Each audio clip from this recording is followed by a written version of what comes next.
Welcome to the latest episode of Triple Takeover, a fortnightly podcast about Transformers and other vintage toy lines where three grown men ramble on about robots, lobsters, robot butlers, and doing the tidying up apparently. My name is Sixo, but more on that later because as ever, I'm joined by my two esteemed and devilishly handsome co-hosts. First up, there's the man whose sole purpose for getting up in the morning is the idea of a hard-nosed conehead. It's M.A.S. from Transformers Square One. Choo-choo. Then we have the cheekiest, not to mention the chirpiest Jurassic Park fan north of the M25. It's Liam from Toybox Soapbox. Sounds like Sixo found a way to make that intro even funnier. Very good. Together we are Triple Takeover, and the topic for today is none other than toy photography, which feels rather fitting given that it's the thing that the three of us are probably best known for in the Transformers community. This isn't really intended to be instructional in any way. Think of it less as how-to and more about why we do it to begin with, but I'm sure there'll be some of the technical stuff creeping in along the way. But before all of that, how's it hanging, chaps? Yeah, it's all right. I'm just suffering from this weird sense of deja vu at the minute, but other than that, everything's great.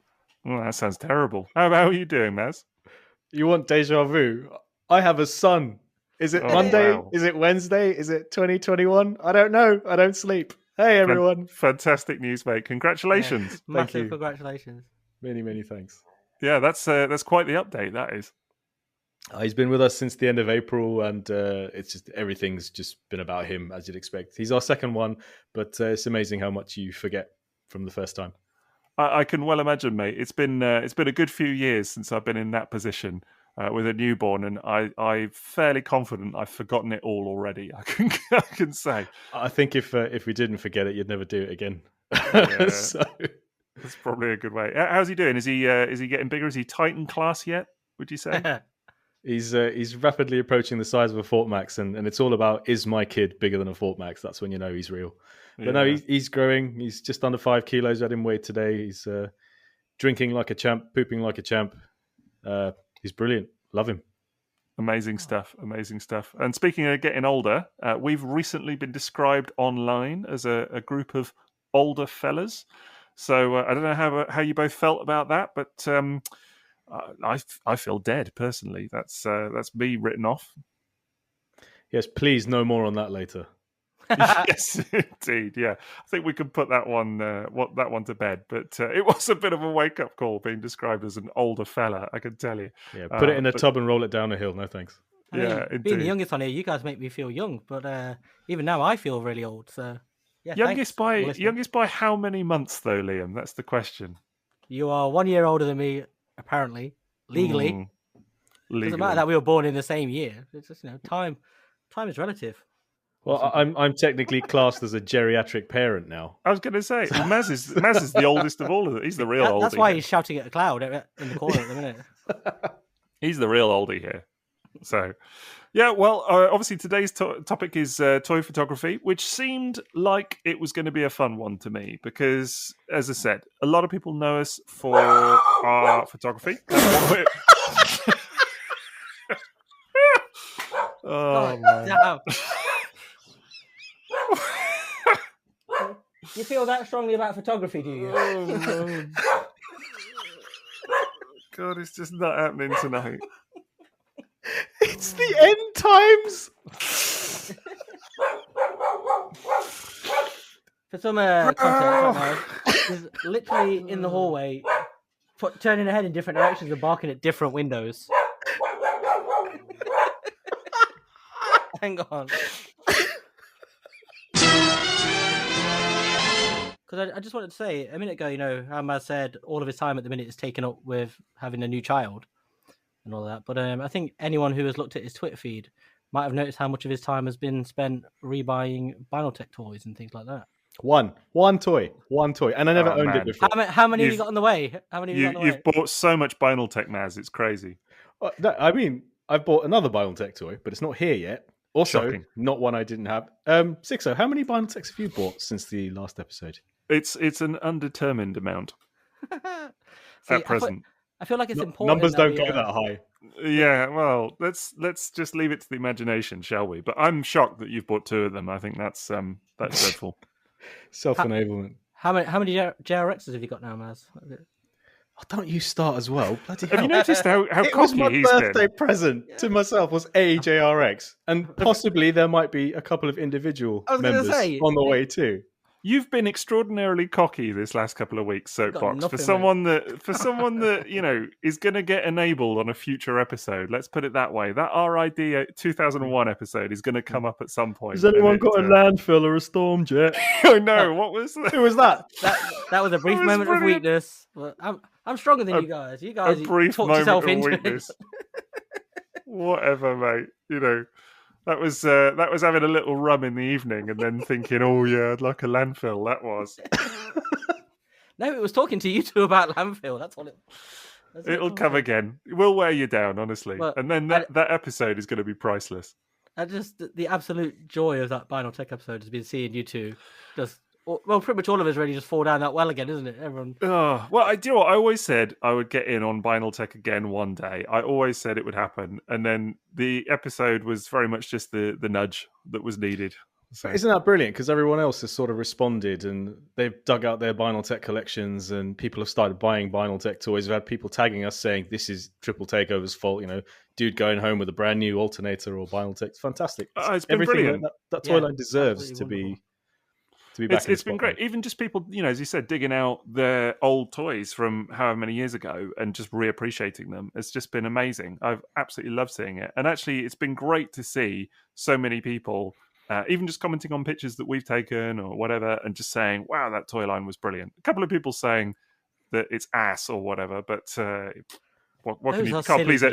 Yeah, exactly. Well, they can comment on the entire toy line because you've basically bought, photographed it all in the last week. So it's not quite true, mate. The best is yet to come, but we'll save that for another day, won't we? It's been an absolute highlight this week. Is every time I look at my phone, it's M.A.S. saying something and then Sixo replying with, "Oh, guess what I've got on the way? Bought another Binal Tech." It's just. It's been a bit Binal Tech madness, fair to say, but it's so plentiful and so easy to collect and so delightful. Was yeah, the last episode. See, I'm getting in ahead of the any kind of enablement curve. That's the thing. So it seems to be making a bit of a splash. So we'll see how it is in a couple of weeks. But I'm delighted with it. Really, I'm so happy to rediscover that line. And, I make no bones about it. Yeah, it is. I self-enabled, but I couldn't be happier about it. There's self-enablement and there's capitulation. Buying an entire toy line. It's like several toy lines, technically. As well, as I say, Soapbox, you just wait. You keep being cocky for now. Your day will come. You've got nothing for me, Sixo. You got nothing. But isn't it an amazing feeling to have a new Binal Tech on the way? It's that feeling from like, how many years ago now? It's like, I've actually got a new Binal Tech on the way. And then it arrives and it's that amazing box. This is not the Binal Tech Redux episode, but it has been amazing. I was just going to say, should we just do another one on Binal Tech right now? We were going to talk about toy photography, but we can just talk about Binal Tech for 2 hours. Of course, how much fun have you had photographing those Binal Tech years after the first time you photographed them, now with your updated equipment? Amazing. And it's funny, actually, because when we did the Binal Tech episode, I look back and, kind of getting us on topic, I guess, I look back at some of the photographs that I had taken from the BTs that I had remained, from the time.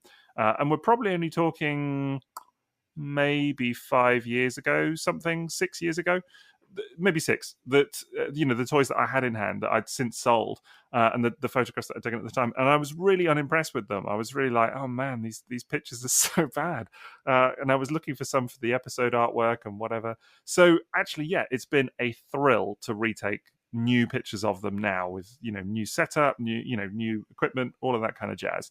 And it's made such a big difference. And for me, I guess it's been nice because so much what I do is photos for reviews and all of that kind of jazz. It's been nice to just like take some pictures just for fun as well, and just kind of really enjoy it. So it's kind of reaffirmed a lot of stuff for me, actually. It's been really nice seeing those photos as well. Just seeing those toys, because we'll cover this in the episode, but they really popped up at a different time for photography, didn't they? So it is nice to see those toys get that kind of modern photography treatment.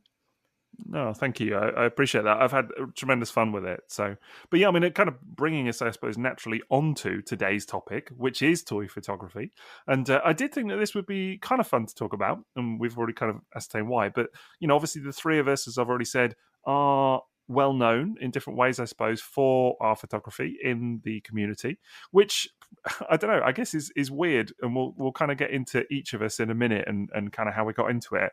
But it is still kind of a weird thing to say, like, I'm known for my photography. It does sound a little bit poncy or whatever. But we've each kind of come to it, I suppose, through our different routes, haven't we? I mean, Maz, for you, let's talk about it now. How did you get into it as the kind of person that's been sort of established on the scene longest? How did you get into toy photography? Because I know, and knowing you as I do, it wasn't necessarily what you set out to do, was it?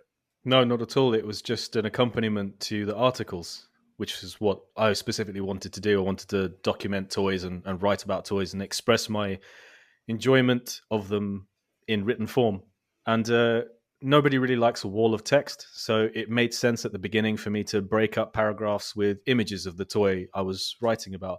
But very little effort was going into making those images look impressive or even remotely photographic. It was just supposed to be an accompaniment, and that's what most of the photography in the fandom was like at the time. Late 90s, early 2000s, there were no standout toy photographers. That it wasn't a known aspect of collecting. It was just people showing toys for what they were. We've just discovered this toy, here's a variant, here's what it looks like when you get all these together. These would have been photos even taken on film cameras or the very earliest phone cameras, or maybe someone had like a small digital camera. It was only about 2002, I think, that anyone I knew got a DSLR, and it was a guy called Ben Munn who was photographing his Diaclone collecting. And I saw what kind of extra benefit that was bringing to his work, the kind of the impact that it was giving his work. And I thought, well, I would love to do that too. So at some point I got an old Pentax Optio S40 or something, I think it was called, and I started doing photography with that. But that was still with a flash. That was with just bits of maybe a book, and you could even see my bed covers from where I used to live in the photographs, and the really bad 10-year-old wallpaper that was in my room. It was a long time before I started really focusing on making the photography look as good as it could, as a big element and a big draw of my work. But originally the photography was never the draw of my work. It was the writing, which was the core. Which is interesting, because I guess actually a lot of people now, that maybe are kind of starting or trying to start out in the same way, probably put photography as almost, I wouldn't say more important than the words, but kind of certainly up there as a kind of dual part of what they do. And it's definitely become more prevalent now, hasn't it, in terms of the number of people that are trying to, even just casually take pictures of their collection and putting out really lovely images. It's everywhere now.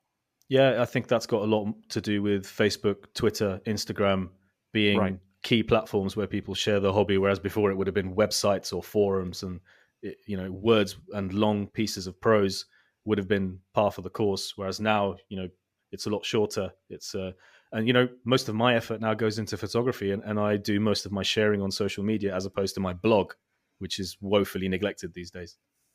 I guess that's a really good point, is that, obviously with social media, it encourages you to approach everything from a photographic angle. Typically posts, even on Twitter, that have photographs are often, they're the ones that are kind of promoted and picked up and liked and all of that kind of stuff.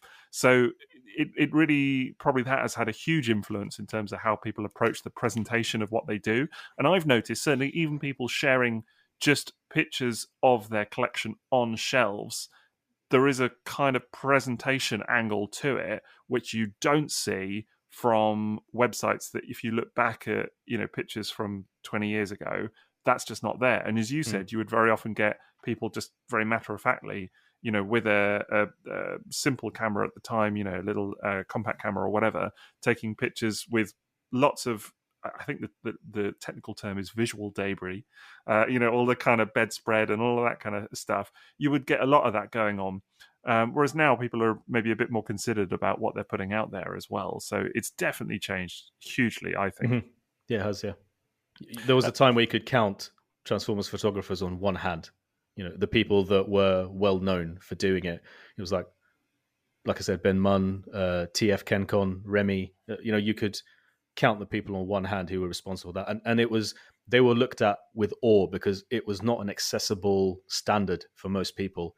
People weren't buying expensive camera equipment. People didn't have phones that could produce those kind of results. Whereas it's quite different today. I think it's not as big a leap to producing attractive photo content of toys that you own as it probably was maybe 15 years ago.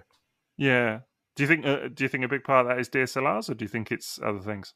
I think it's mobile photography becoming more common, because I think people who now have really good phones with great cameras, you can even work with settings like depth of field, aperture exposure, stuff like that. And you even do some post photography work on phones and the software they have.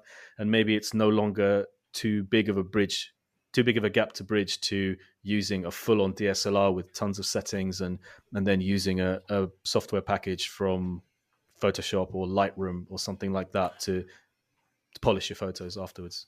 Well, even then, we'll get into all of that later, but even stuff like Photoshop and Lightroom, there are tons of free equivalents as well now, and everything, or just simpler equivalents, and there are numerous apps and things that do a lot of that for you as well, and that's, people talk about filters and things like that, which is actually an area that I don't really know a lot about, to be honest, like adding Instagram filters and things like that. But a lot of that is done, I think, sort of almost automatically from what I understand. But there are numerous ways that people can achieve a style as well, I suppose, and kind of get to a result that they really want. Whereas certainly, picking up a DSLR for the first time and not really knowing what you're doing with it, it's a very kind of complicated thing. So I can see that would almost be not a barrier for people, but it's certainly a bit of a kind of leap, it's a bit of a step change or whatever. So it's a real thing. I mean, you're talking about people having a style and a signature.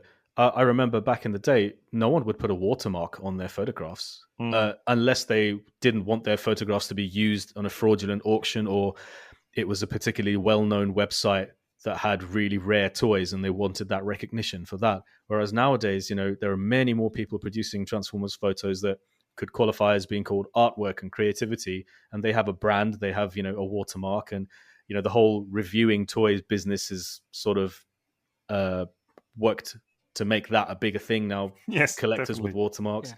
And also in terms of equipment, I know I was always happier, or I didn't feel like an imposter in the photography world when I was making the most of weak equipment. So I had like a compact camera or a mobile phone, and I was making photos that people were commenting positively on, but I always knew I'm just making the best of what I've got. I've got a method, and that's what I do.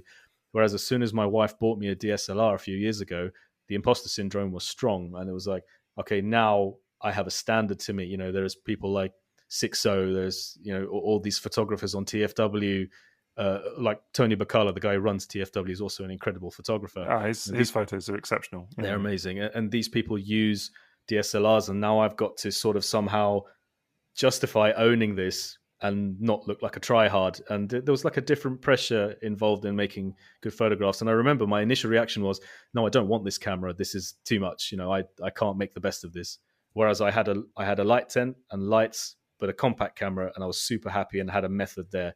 But the leap that my work took simply by having a DSLR was significant and easy to recognize.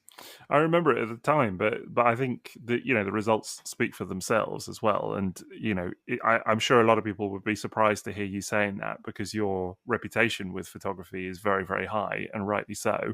And but I can recognize it as well, because there's definitely been times where I've upgraded a little bit of kit or something, or changed how I do something, and almost you take a step back to take a step forward, don't you? For it's almost sure, like yes. You have to kind of relearn it all. It can be quite disheartening as well when someone gets a DSLR and then they think like, I'm not even able to take the photos I was taking with something half the price. And 100%. It can be a definite barrier to progression. You've got to get over that. I think it comes with as well, you put in so much more effort, don't you, to learn how to use it. And it changes the way you take those photos, doesn't it? Like we were saying earlier, you go from sort of, like Pentax cameras and things where it's very much just snap, snap, snap, or with your camera phone, you're just taking a functional photo.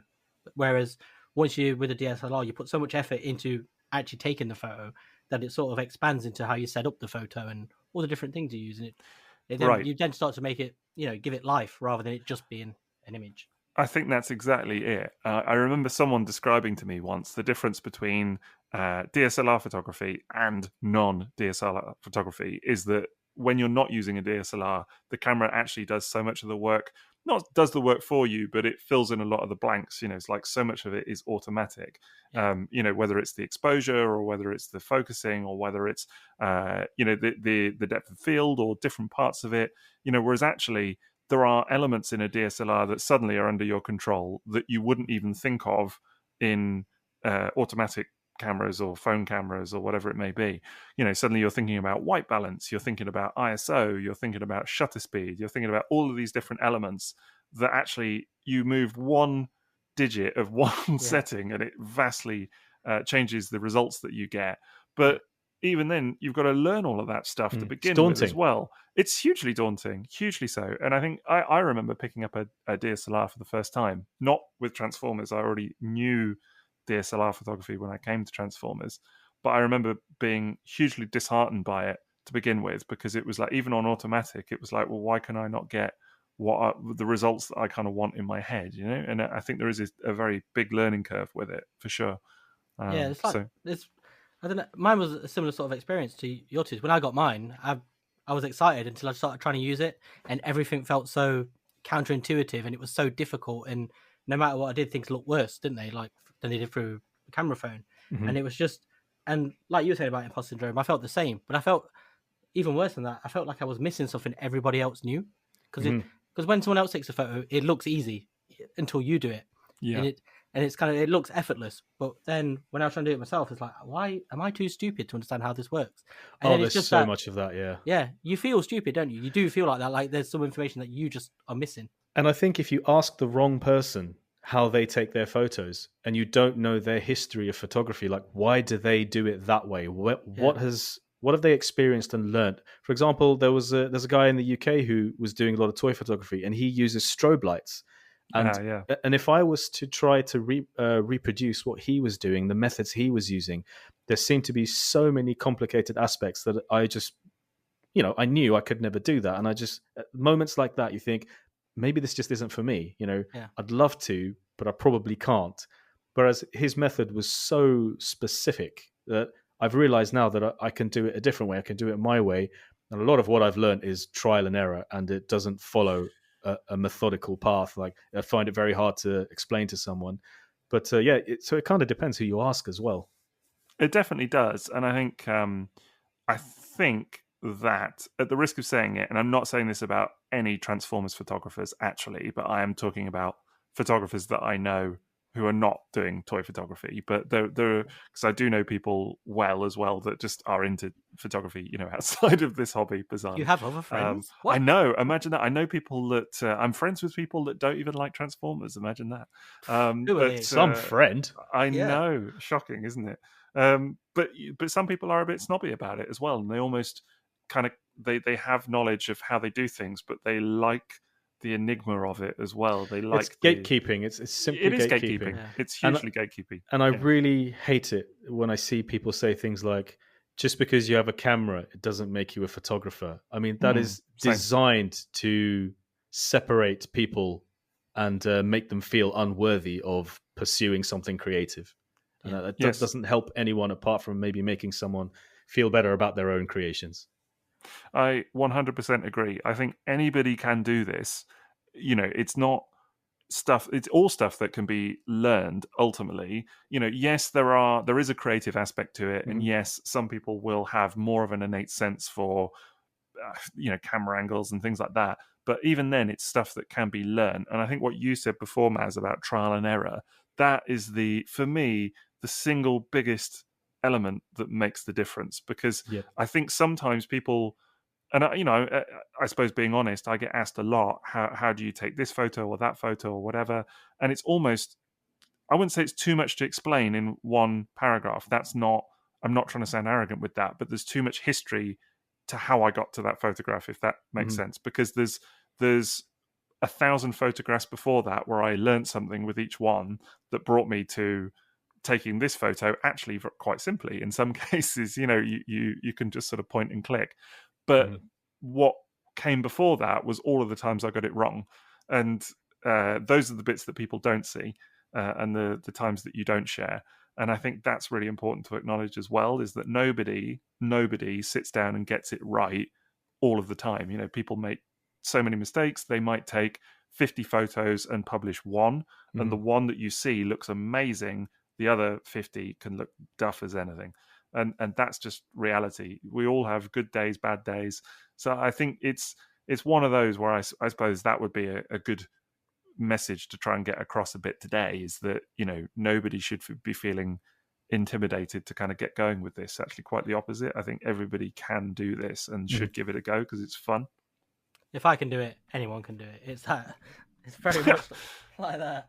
Well, I think you're downplaying yourself a lot. You're being modest there, to say the least. Oh no, I just don't generally have patience for these things. But with this, I can do it, and I think that speaks to sort of, it is very daunting to pick up at first, but once you get going, you pick up so many little knacks and little tricks, and it becomes quite easy, doesn't it?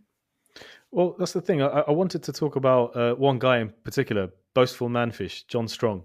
I don't think he uses DSLR photos, but I was like, I reckon, for example, both of you, if you were to take a mobile phone with a decent camera, I don't think you need all of the settings on the DSLR to take a striking photograph. And I reckon you could both apply what you know now of setting up a shot and general lighting and composition to take a really good photo. You can tell someone like John takes incredible photos because he understands composition, he understands focus, depth of field, character, and bringing something to life. And it's not just equipment. Like, he doesn't use a DSLR as far as I know, and he's able to take photographs that are incredible, you know, really top draw photographs that would not be out of place in a catalog or on box photography and stock photos. And that's just someone who has an excellent eye for photos. So that is also a thing. For example, in the past, I've told people exactly what my settings are, and they have the same camera as me and the same lights and a light tent. And I'm feeling called out here. Oh, was it you? Yeah. Okay, then maybe you're not going to enjoy where the rest of this story is going. But no, I wasn't thinking of you, actually. Yeah. But and I told them exactly what I was using, and they were not able to produce the same results. And it's at that point you realize that there are a ton of things that you do before you even hit the shutter that come from experience of, okay, I want this result, so I have done this prior to taking the photograph even. Like, a lot of the work happens before you've even pointed the camera. It's true. And you don't even realize that you're doing stuff like that until, you know, someone stops and says, wait, why did you just put that there? Why are you at this distance? Why are you using that for elevation? And, you know, it's all stuff that comes with experience. And nothing that I've done in life has ever come from standing still. Every time I've taken a chance and tried something which I was inside, my anxiety is telling me, don't do it. You're not going to be good at it. You just don't do it. It's too hard. I've always taken a leap, and photography is like that too. I mean, a lot of times I've gone to Sixo and said, you know, what would you recommend I do? And he actually put me on to using Lightroom, and it was a complicated and brand new piece of software that I was daunted by, but it has completely changed the way I take photos. So it's about taking a risk and trying something new. You have to try something new regularly. It's a muscle that you have to exercise. Yeah, I completely agree with that. And I think you're right. You're so right about all of the work that goes in before you even, you know, press the shutter button or whatever button it is that's, you know, on your camera of choice. And I think that's really something that a lot of people, I think that's something that you learn to realize over time. I think that's something that maybe when people start out taking pictures of robots or whatever, they don't realize all of the choices that they are making almost by default. You know, like, so if you are taking a picture with your bedspread in the background, that's a choice. You know, that's a conscious choice to include that backdrop. Or you're making a choice to have a coffee table or outside, or, you know, you're going to buy loads of, you know, fancy dioramas or whatever it may be. You know, all of this is a choice. So even, you know, if you're taking it with your laundry basket, that's a choice. But there's more to it than that. You know, you're choosing lighting. You are, of course, choosing composition. You are, of course, choosing what you're putting in the photo as well, which choice it is, what you're, you know, how you're setting it up, all of these things. And photography really is presentation. So as you sort of said, Maz, it's all going in there. But then there's all of the little things that you've learned from beforehand as well. As I said, all of the mistakes that you've made prior that are all informing how ultimately you want that photograph to look. And I think that's the thing that I would say was a big learning for me, was that actually you control all of these elements. Everything in the final photograph you have decided on. And actually, in a way, pressing the button that says take the photograph now is the final thing. It's almost like it's all there in the viewfinder. When you look through and you see it, you're like, yes, I'm good to go now. Click, and it's done. And I think that's possibly different to how people think about it at the start.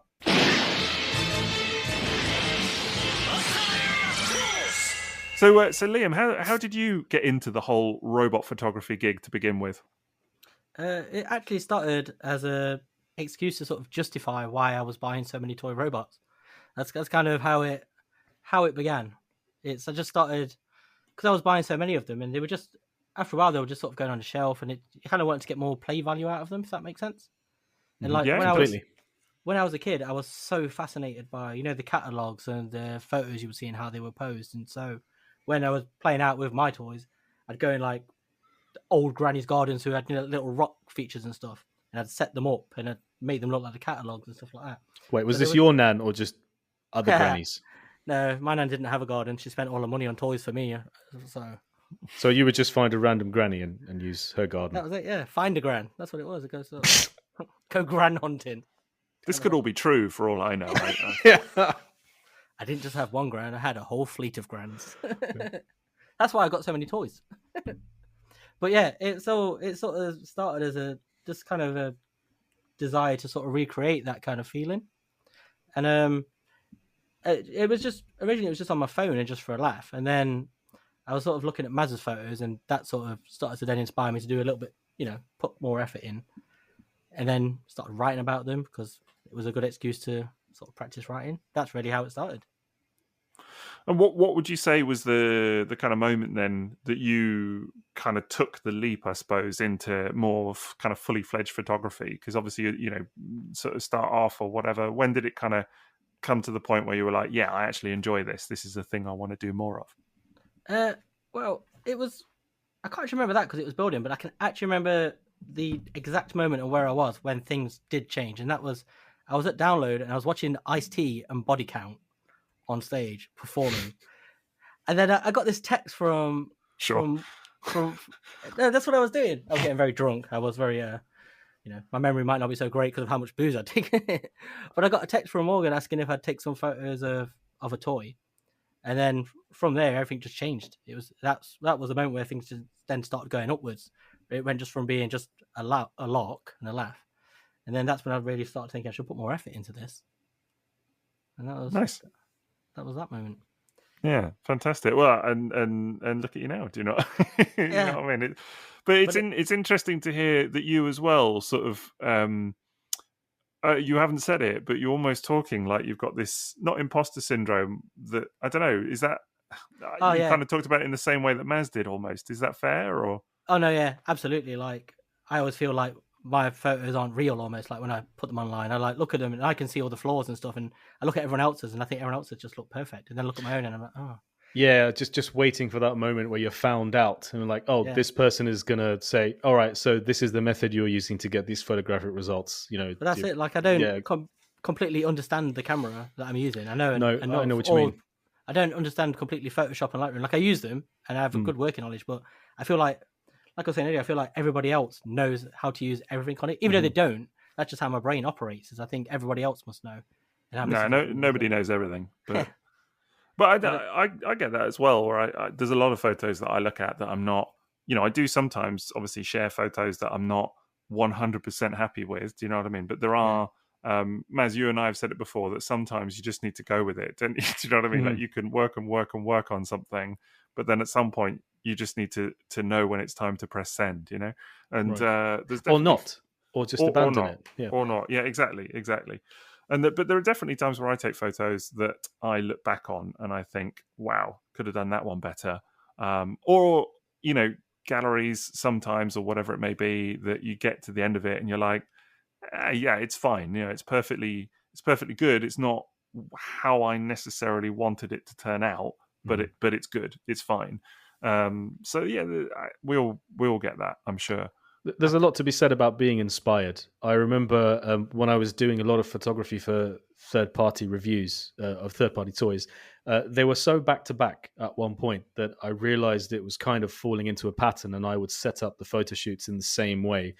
And I wasn't really finding the results inspiring. I mean, sure, they were well lit and very clear. You could see the toy, and the poses were fun, and I was enjoying the toy. But I know when I'm inspired because it's the moment when you can't sleep, and it doesn't matter what else you had planned. You can't rest until you've produced the photo that's in your mind, and you might spend 2 to 3 hours setting up one photograph, but it needs to be what you imagined.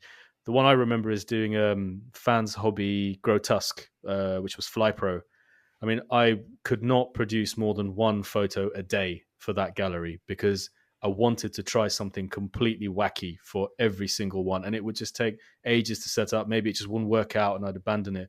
But that felt inspired, and it was so much easier to produce photos under those circumstances. Even though the volume of output was much less, I was so much happier with the quality. As opposed to just me doing the same thing as a formula over and over again. So being inspired is a big thing as well. Yeah, definitely. I think you have to be on a roll with it. There are days where I try and take photographs of something, and honestly, I try and listen to the little inner voice, that is trying to be honest with me, that says you're not enjoying this or this is not happening. Yeah. And because I didn't used to do that, I used to try and push on regardless. And then what happens is you get to the end of the day or the end of the session, and you sit and look at the photographs and you think, these are not that great, and it's because you haven't listened to that little voice, I think. Whereas I think if it ever is an option, if it feels like it's not going the way that you want it to just abandon it and come back to it another time. I have found that to be quite beneficial as well. And sometimes I think it's just like if there's other stuff going on, do you know what I mean? Or just frustration that, you can't get it looking the way you want it to. Sometimes for me, I find some toys very fiddly, and if you can't manipulate them in the exact way that you want them to, that's hugely irritating. And, that's something that you might want to walk away from. All of these things. Yeah, when you've got it right because you can't wait to get the memory card out of the camera into the computer and see it come up on your post-processing software. It's like, I can't wait to see how this turned out. That's when you've kind of you're in the zone at that point. It's when your mind's already like 3 steps ahead and you're thinking of all the effects you're putting, all the different things, elements and all that. You're already mentally preparing them. It's not a chore at that stage. Editing is not a chore when you're not thinking like, oh, I've got a 150 photo gallery to slog through. Yeah. Oh, I can't. It goes easy. Yeah. But that kind of goes back to what we were saying before about a lot of this is in your mind's eye, isn't it? Because I do think, and this was another thing actually that I was taught before robot photography. Someone said this to me, that actually the camera is just a tool. It's just there to produce with your input the image that you already see in your brain. So in that regard, it's a tool like a hammer. You when you put up a shelf, you know what the shelf is going to look like, but you don't kind of credit the hammer with putting it up, if that makes sense. Mm-hmm. Yeah. And in that regard, the camera is a bit like that. You already know what you want the photo to look like. All you've got to do is manipulate all of the different elements and take the photo in a way that it looks like what you want it to. And then, that's where the excitement comes from, because you're seeing that image that was in your brain finally kind of produced, on screen. So I totally recognize that. And I think what you said about, kind of ripping the SD card out the old camera, I've had that many, many times where I'm just like, I cannot wait to get this, and to share it as well, to get it, sometimes to just share it with other people and be like, look at what I produced. And then it gets like 3 likes. I was just going to say that. No one comments on it, and you're like, cool, I really like that one, but hey. Some of my favorite photographs down the years have, I think maybe I'm one of 2 or 3 people who appreciated them, and I'm still happy with them, but that's just, that's down to taste and like what you see in your mind, your creative processes and your influences that dictate what you think makes a robot look good in what surroundings, what angles. Maybe there's a reference that nobody got, so yeah, that can happen. That's a regular one. 100%. I'm still to this day amazed by some of the photos that do well of mine online versus some of the ones that I actually really like that people just kind of overlook. And I'm like, oh, okay, I wonder what it was then.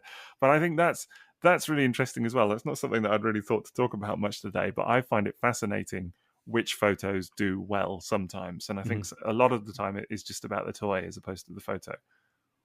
Yeah, toy definitely does a lot of the work. I mean, that's why 20 years ago, when I was doing article photography and I would take a photo of a toy, people would say that's an amazing photograph. It wasn't an amazing photograph.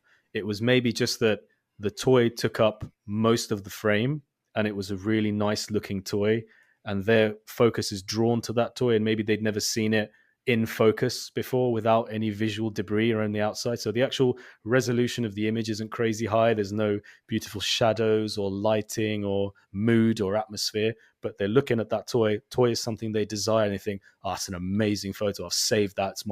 It's my desktop background now. And it's the item doing 99% of the work. Yeah, there's definitely a bit of that. You definitely see that as well in the way we consume the media now as well. Like we're saying, through Twitter and Instagram, it is a lot of people just scrolling up really fast, isn't it? So all they see is that toy. Because I always notice it's always, if I had to put a picture of something I've just taken for eBay on Instagram or Twitter, it gets more likes than the ones you've composed. And it's because people I don't think they're always looking at the full shot that you've composed and all the different elements. They are, like you said, there's a toy in the middle of a frame and they see that, and that's why they're clicking the button. Definitely. The bit that makes me laugh, it happened recently actually with a couple of Vinyltech pictures. I posted a picture of 2 Vinyltech toys that I'd got in. It was RC and Laserwave, just in the box, just on my stairs. Just took a quick phone camera snap of them in the box, and I don't know what numbers it did. I can't remember, but it was enough that I went, "Whoa, okay, a lot of people really like that." And then I spent considerable time setting up a photo shoot, took some nice pictures of them, edited it, all of that, added watermarks, put them online, and they didn't do as much numbers as the box photo. And that's just the way it rolls sometimes, but it is hilarious. It's still an element of it that I find kind of fascinating. Box photos always go down really well. Oh yeah, on Instagram. Oh yeah. Because ultimately, like Twitter and Facebook are not designed to be photograph appreciation platforms, are they? It's not like Flickr was set up to be. So you will still get people who use Twitter and Facebook as just, really quickly digestible, consumable platform of media that people have shared. And they won't pay that close attention to the kind of thing you've put together. How many people are they following? How many minutes do they have to look through their feed? Are they going to notice that incredibly awesome reference you put in the background of a picture, or the lighting you use to recreate a scene? If it's not immediately recognizable, then yeah, that could fall on deaf eyes. Yeah, definitely. Yeah, good one. I think I agree with you. I think it's also about how stuff presents in thumbnails and all of that kind of stuff, and how immediately kind of eye-catching it is, and there's a lot of that. And as you said, Liam, box photography always does well. It just seems to be something that people really like, which is weird because it's something that for me is just like the quickest and easiest thing to do. That's just literally a box on a staircase and slap a photo up, But you compose the photo, don't you? You make sure that the box is not a dodgy angle. There's not a reflection in the plastic window that doesn't let you see the contents. Your cat's tail isn't in the photo, or if it is, you make a thing of it. And it's still like there's a thought process behind that quote unquote quick and dirty picture. Always. And I guess that comes back to what we were saying before, was that there is all of the learning from previous photos still with something like that. Yes, it's a quick 2-minute or not 2-second photo that I'm just taking of a new item on the stairs, but there's still all of the learning of like, okay, so where on the stairs actually looks best, where's the best light and all of that kind of stuff. So yeah, there's still a learning there, and there's still a thought process, and there's still a consideration. It's just, not all of the kind of I suppose intensive work that maybe goes into a more sort of studio style thing. Which is really interesting. But I think sometimes people don't even realize that some of us do photographs on phones and things as well. Do you think that's fair? I think it's obvious when I do phone camera photography. Do you think? But I think maybe that's because I've painted myself into such a formulaic corner with what my studio photographs look like. Because of the background. It's just so obvious. But you know what? Just on the subject of box photography, one thing I've learned is to appreciate photographers who can take a photo of a toy's box and have it be completely straight. Every time I think I've got it, I look at the photo and go, oh, it's angled this way. Oh, no, I've got to rotate the image now. Oh, no, that bit's like the perspective's wrong. It's really hard, to the point where I just angle them deliberately now. so as to not fail at doing Yeah. it straight. I tend to angle them for that reason because yes, it is very hard to get them straight on. And I've got to say, UNEM Studios is an expert at getting them straight. Is he really? Yeah, he's excellent photographer yeah, anyway. But... he's really, really good at getting those the G1 boxes or third party, whatever it is. Just it looks like a proper stock photo in terms of how straight it is in the frame. I was going to ask later on, actually, if there were any particular photographers in the community that you guys really admired. But UNEM for one, Unicron Nemesis for me is one that I really enjoy his photos a lot. I find the way that he lights them, and he's very consistent with his black backgrounds. But the way that he lights them and the way that he presents the toys, I think is it's very kind of, obviously it's a particular style, but it's just, I don't know, there's something incredibly eye-catching about them. And I found he has a way of presenting the toys in full frame within the confines of what, within the dimensions of the photograph itself, such that you see everything. You see all of the various features, like if it's robot mode or alternate mode or whatever it is. He just has a nice way of displaying them such that you really feel like you can appreciate the toy just in this one image. Yep, agreed. So what about you, Sixo? How did you get into toy photography? Well, it was sort of by accident. I mean, I had done some DSLR photography beforehand. I'd done a course, actually, a photography course. My wife bought for me for birthday present, and that was years ago now. But really loved it, and I had wanted to get into it. I had sort of dabbled, on holidays and things like that with wanting to get into photography. My stepfather does a lot of photography. He's actually now he's retired from work and does actually now make I wouldn't say amazing money, but he's got a bit of a sideline, doing nature photography. He takes photos of birds and insects and all kinds of stuff, and his photos are insanely good, has to be said, insanely good for that arena. It's incredible. So I always had an interest in it and a passion for it. And then I think it was 2014, I think I shared the first toy image.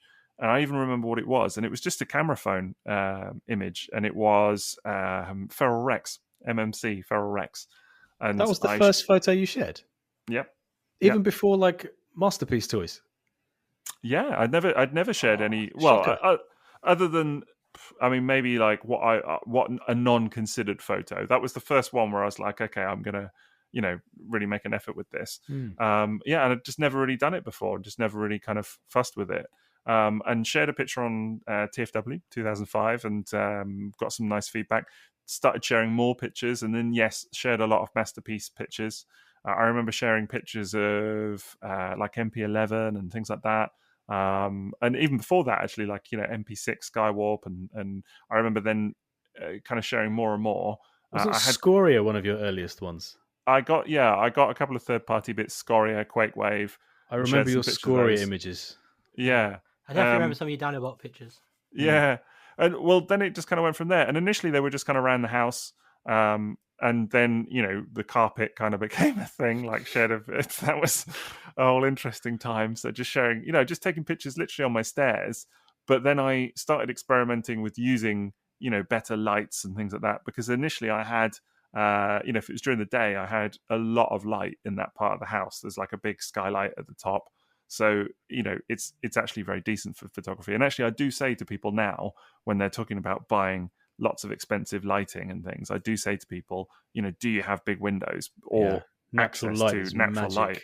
Yeah. Exactly. It's just, if you do, maybe get going with that first and see how you go, But yeah, just got cracking with that really, and lots of people were very kind and left me nice comments, and I thought, this is kind of fun and I'm really enjoying this, and it just kind of snowballed from there. And I think the first kind of gig I got, if you like, was Kapow Toys actually saying to me, do you want to take some pictures of Masterpiece tracks?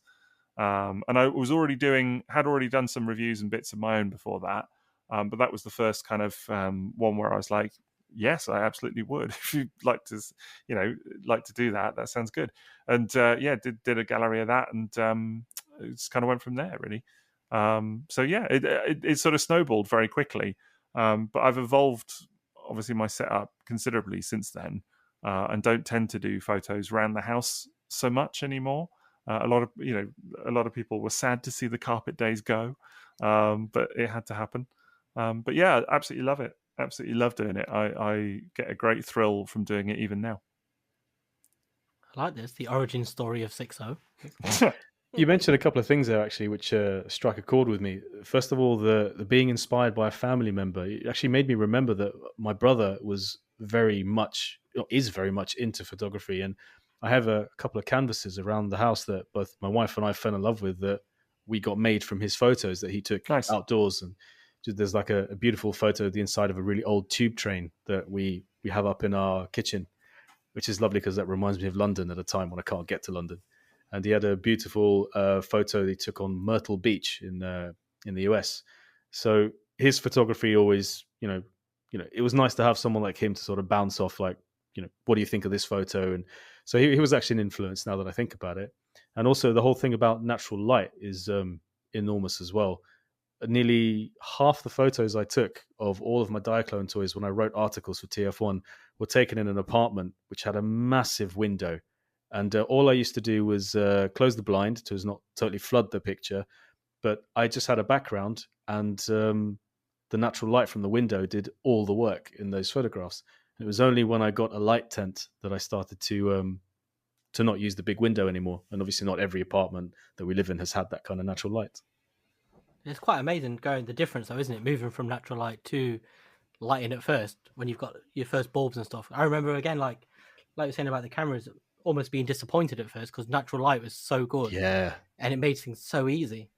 But once you get control over it yourself, it's actually quite difficult to get into, isn't it? And it's still one of the things I still struggle with now most is lighting.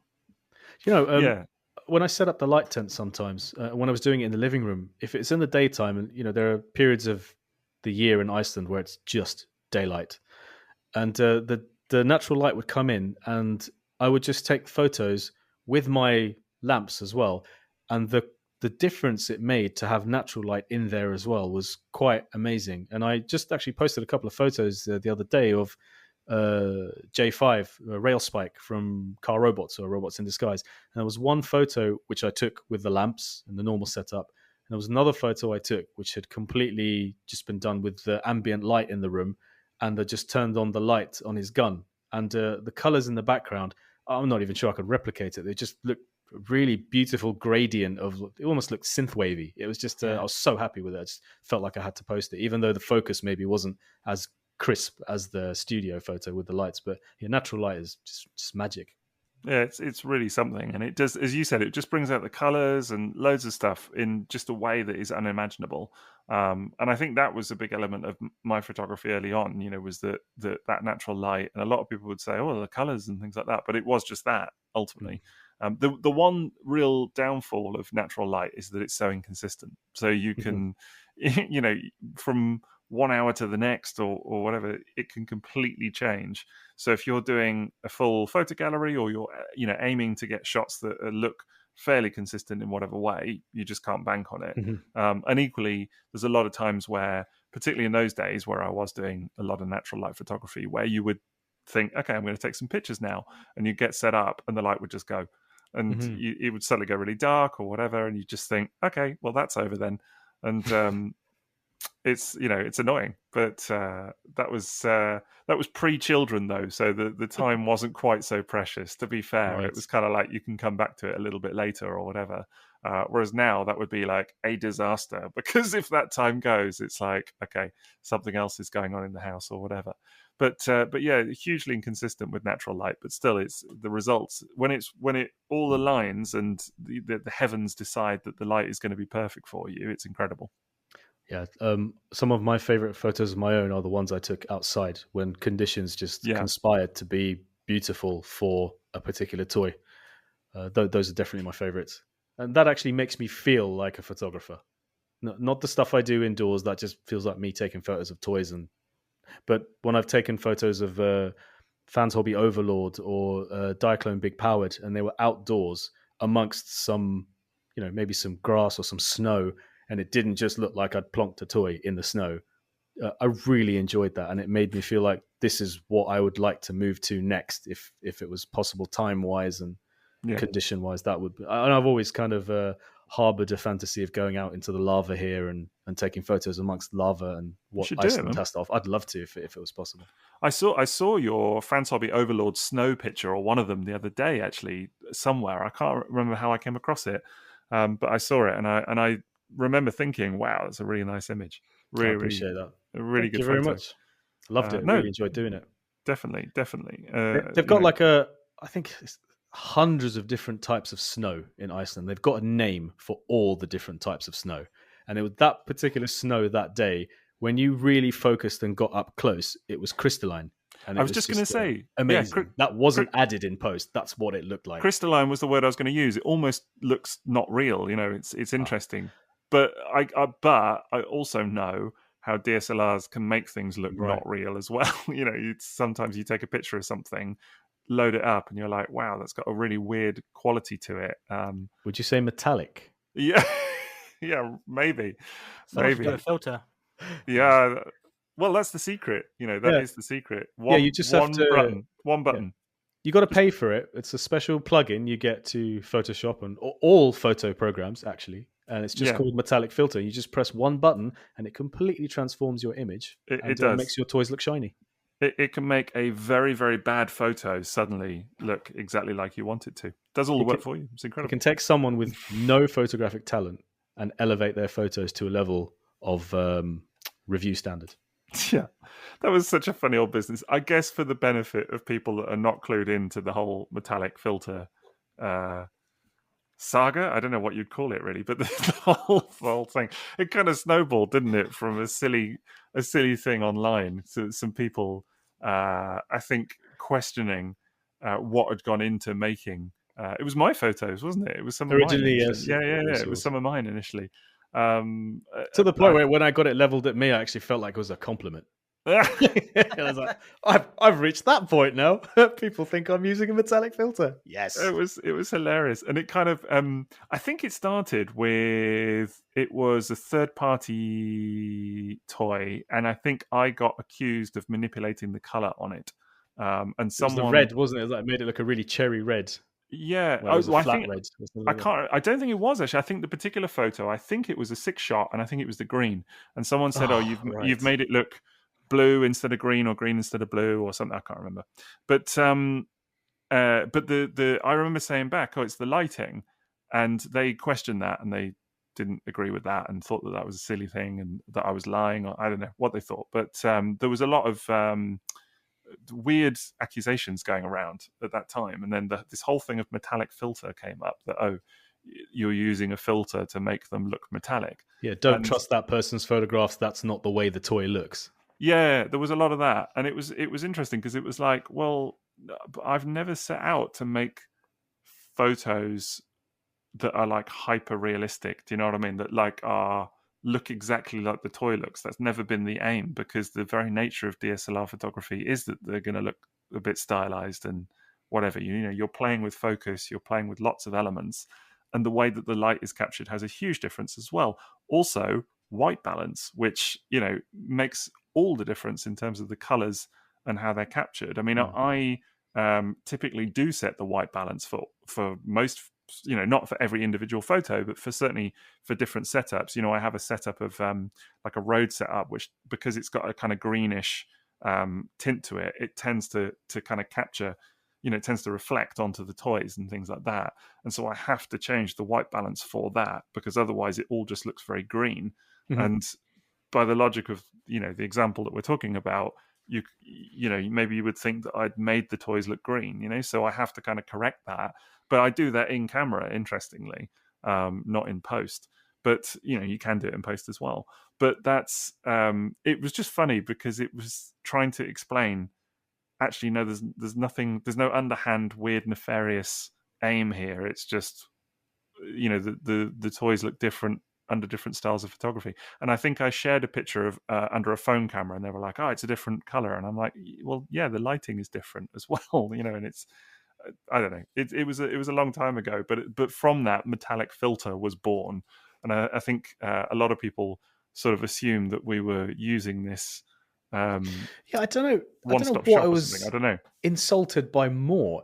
Was it the fact that it was, you are it was an accusation that you're actually trying to achieve some kind of agenda by making it look unlike it really is, and therefore that's a bad thing because you're not an honest person. And I suppose that was amplified when these were review photographs, where I was just trying to say, no, that's what the toy looks like to me. And you're seeing a very big contrast between the darkest and the lightest areas, possibly because I'm not that good of a photographer that I can't change that. Or it was the accusation that it was one click that made your photos look good. It's like, no, hang on a minute. Yeah, it was weird. I've had that a couple of times over the years where people question the motives behind, me doing these photos. It's not the only time it's exactly, which is always a weird one to me, because I'm like, you know what, I'm just some dude that is trying to take nice pictures of toys. There's nothing there's nothing underhand about it. There's no secret agenda. Put the tinfoil hats down, because it's like, I don't know what you think is going on here. And I've had people accuse me of being, I don't know, showered in riches from third-party companies and things like that. And it's like, that is not. Do you know what I mean? Just imagine it, really. I just can't wait for the third-party episode when we talk about the whole. That's a whole other topic. I'm looking forward to that.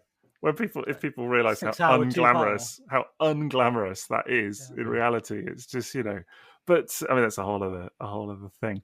But it's funny, I guess. I can understand it. You see glossy photos of toys or whatever, and maybe you think, hey, my toy in hand doesn't look like that. Why is that?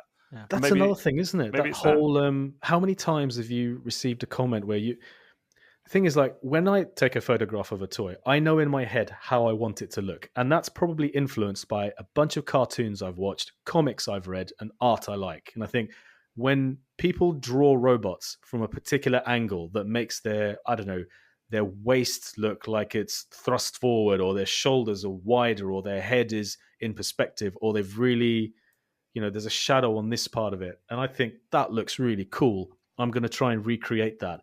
And if I manage to succeed in recreating what's in my head, people may sometimes say, I've got that toy and I'm holding it in my hand and it doesn't look as good as in your photograph.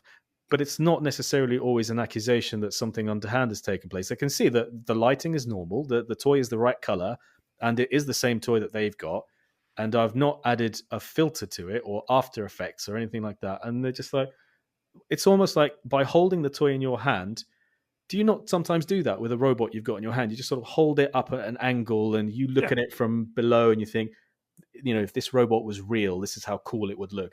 And I remember photography of third-party products. It wasn't until I saw the fans project Insecticons and they had their legs fanned out in a really realistic fashion that suddenly I was like, whoa, is that what third parties can do? They can make toys that look like that. But it was just the fact that the photographer had posed the toy in a way that sort of clicked with me. Is like, that's how cool robots should look. And it's being done on a transformer. Wow, it's like when you see those Studio Ox artwork of Transformers, and it's so high class and it's so different to what the cartoons look like. They weren't always the best presentation, but then you'd see serious art take on. That's why Call of the Primitives is sometimes such a cool episode for people, because the art style was so different to everything else, and you think, okay, that's how good Transformers can look. So that's the whole thing about people saying, oh, my toy doesn't look the way you've presented it in a photograph. But it's a bad thing.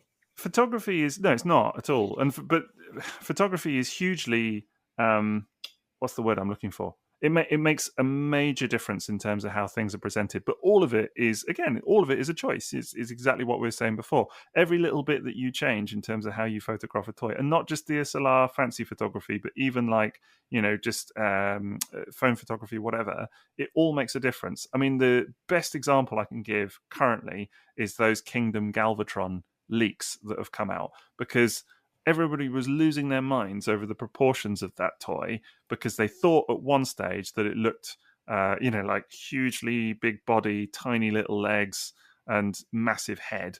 And that was kind of the first picture that came out. And everybody was like, oh my God, it looks terrible. And then a couple of people were like, hang on, I think it's actually just the photography. It's that someone's taken it from a slightly wide angle, from a top angle as well. So you're seeing everything kind of curved out, but because it's taken from top down, it's really accentuating the head and making it's distorting and making the legs look smaller.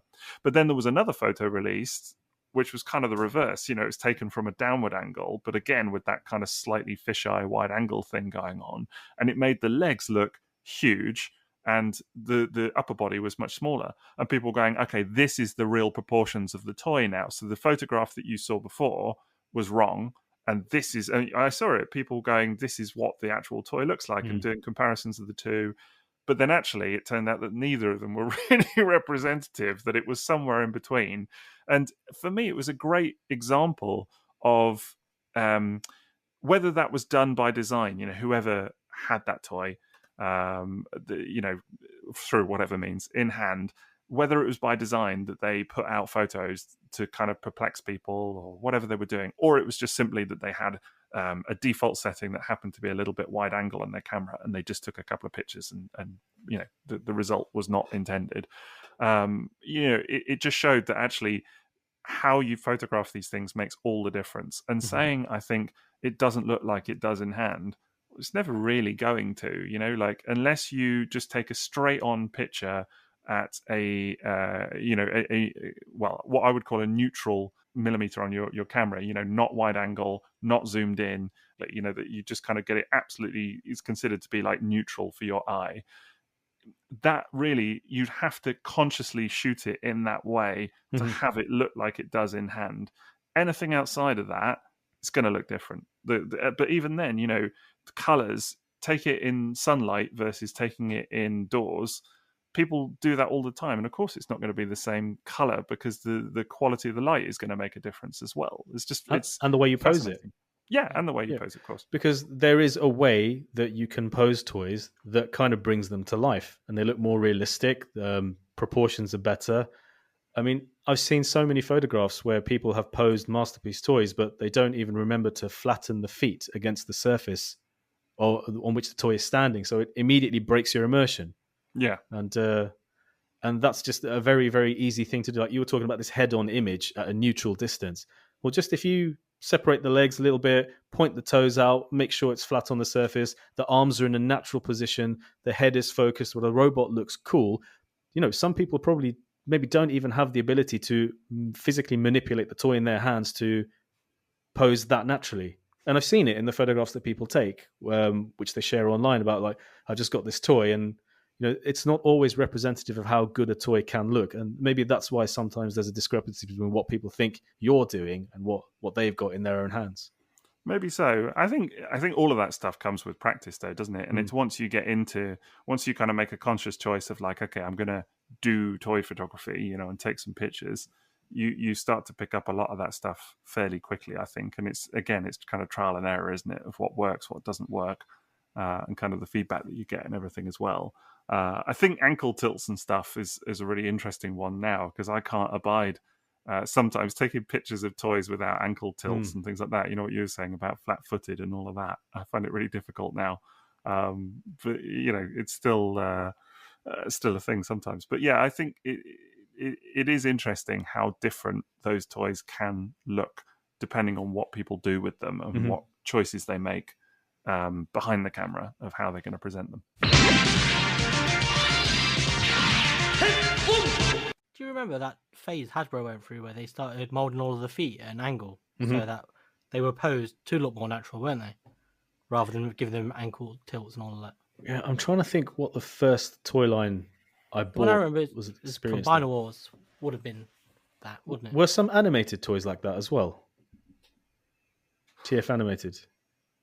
I think they were. I think that's the first time I experienced it myself, was with some animated toys. Yeah, the deluxe version of the Optimus Prime, the Cybertronian Optimus Prime, has the angled feet.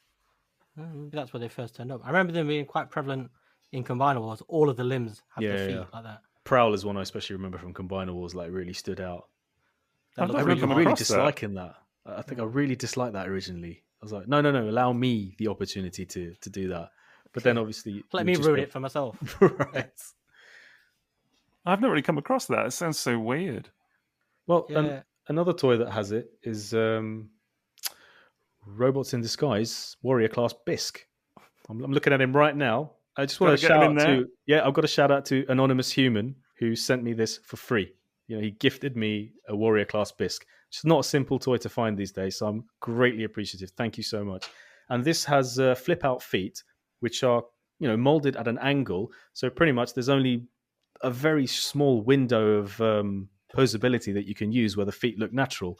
If you go too wide, obviously they're not completely flat against the surface. And if you try and do G1 legs completely straight, they're obviously not angled right for that kind of posing. So yeah, that's definitely a thing. The whole angle cut on feet in robots. Yeah, it was very, very prevalent in Combiner Wars. I just remember every single deluxe is essentially the same, aren't they? But they've all got them same angled feet. I wonder what was happening there for a minute. I wonder if that was suddenly like a little sponsor section or something that you were doing, that you were going to talk about bisque, and that it was going to be like, and now a word from our sponsor, lobsters. Yeah. I was sort of like sitting there in mild curiosity of what was going on. I just wanted to say thanks because it's a big deal when someone sends you a toy for free. It's it's an amazing thing that people would just do that, isn't it? That's incredible. Very generous. Yeah. Transformers aren't cheap. It's not a cheap hobby, and you can really make a difference to someone just by sending them a toy. I do actually. This is unrelated, but I remember a good friend of mine in the hobby once. Some home truths. I'd been in the hobby for a little while, and I'd gotten into collecting quite expensive stuff, and he just said, "Do you remember back when you first joined? Like, we would just send each other stuff for free." I was like, "Hey, this is a really cool toy I picked up. I really think you should have it." How long has it been since you've actually done that? Since? And he wasn't trying to cast shade on me for not being generous, but it was a thing that you can lose sight that this is a hobby where people interact with each other, and you share this space with people, and it's supposed to be enjoyable, and it's very easy to lose sight of the fact that we all do this for fun, and it's not just about accumulation really of things. So, sorry, a bit sidetracked there, but I wanted to say thank you for bisque. Big deal. I think actually it's not that far off topic, because if anything, it kind of plays into the whole photography thing as well, because there is an element of, so what we said earlier, isn't it? You could be really standoffish about it, and when people ask questions or whatever it is, just kind of not want to answer them. But I feel like all three of us are very happy to do that. I mean, certainly we've talked about it in the past and said about some of the kind of questions that people do ask, kind of common questions and things like that. I mean, the number of times I've been asked, what equipment you use, stuff like that. And that's, I guess in some ways, that's partly why we talked about doing this episode as well, was because it just felt like a kind of nice point to kind of address some of that. And I think when you have something that, if whatever it is that people seem to kind of respond to within the community, it's nice to talk about it and share information and things like that. I've had people in the past send me toys from their own collection, really rare stuff. Best example I can remember is a Microchange Blue Bumblebee, which is a $multi-$1,000 toy these days. He just sent it to me and said, it would probably help your article if you had photos of this. And that has happened, and that's been amazing. And then wow, one dude a couple of years ago, a really good friend, he sent me a sealed G1 Transform, and he said, "You're not going to pay for that. I just want to see your photos, and I want you to have that because you'll do it justice." And for someone who suffers imposter syndrome, to receive a gift like that is quite like, this is too much almost. It took me almost a year to take that toy out of the shipping box and actually do photos of it. So I'm clearly doing something wrong here, because people are not sending me all of these free toys. You're like you're drowning him over there, mate. What's going on? Yeah, I'm drowning in something. Snow. Yeah. I can only imagine at the moment with the.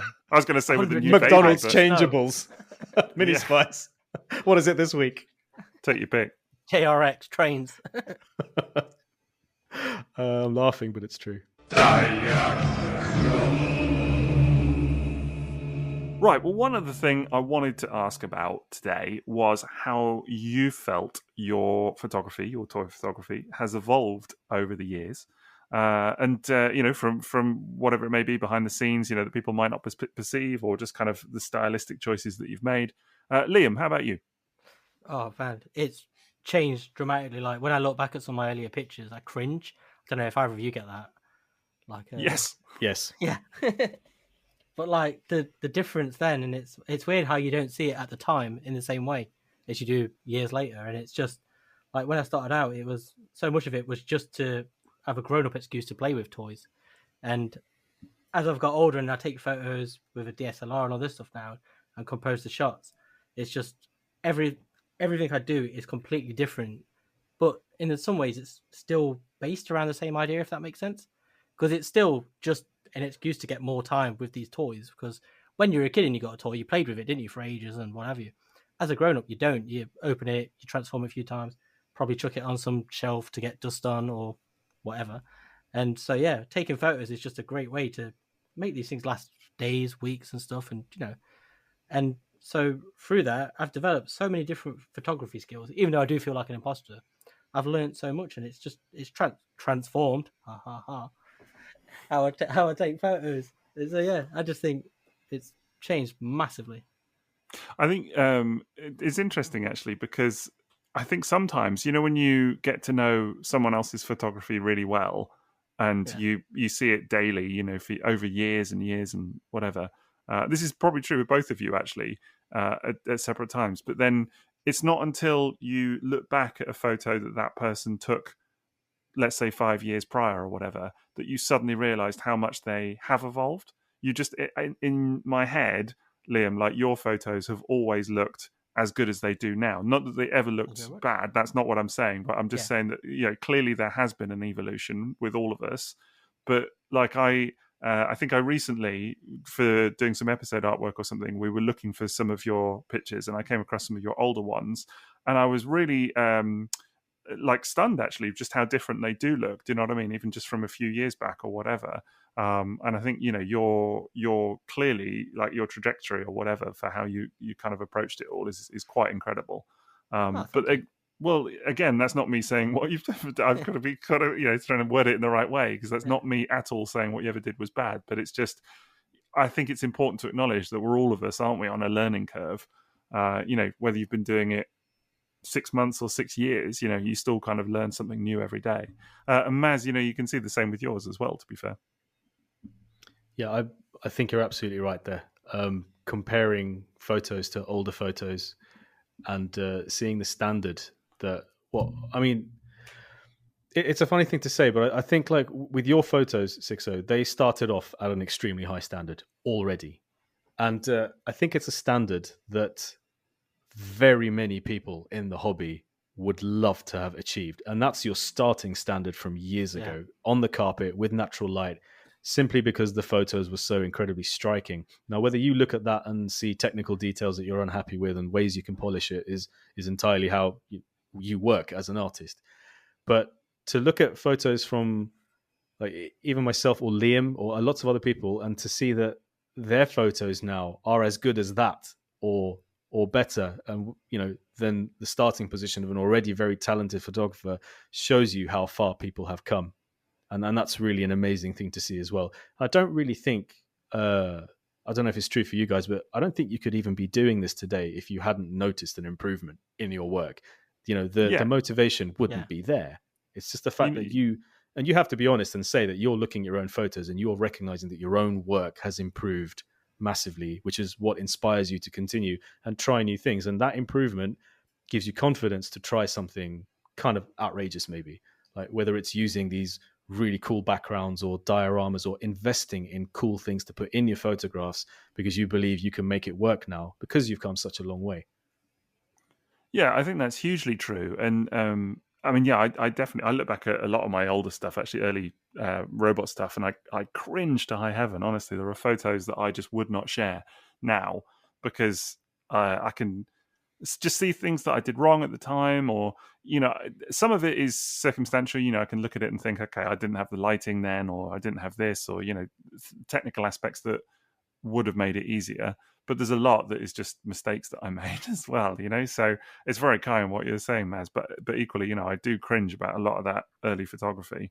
Just by sort of, I suppose, looking back at it. Really, I tend not to a lot, and I guess it's interesting because in some ways, and I know this is probably true of all of us, you kind of build up this library of photos, don't you, that from over the years.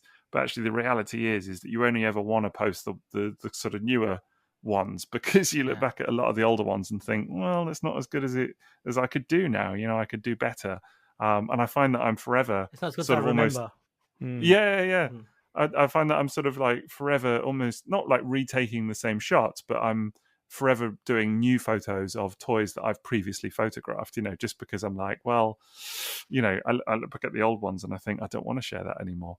But I think, you're right, Maz, that self-improvement and acknowledging what you've done well, but acknowledging what you've got wrong is hugely important.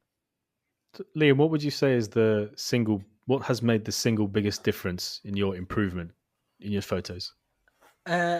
Actually, that was Sixo. Yeah, when I first got the DSLR and I was really struggling with it, and he told me, what was the tip you gave me about using one of the modes? And it was like someone had take the lens cover off. Was that it? That was the next tip. That was the next one. That one. Plug it in. Charge the battery. What was it? I can't remember now. I was struggling because I didn't know where to start with it. I'd got this unwieldy piece of technology that I just couldn't use and couldn't fathom, and every guide I tried to read made no sense to me whatsoever. And you told me something that was just really straightforward, and it was just like everything else just clicked in sequence.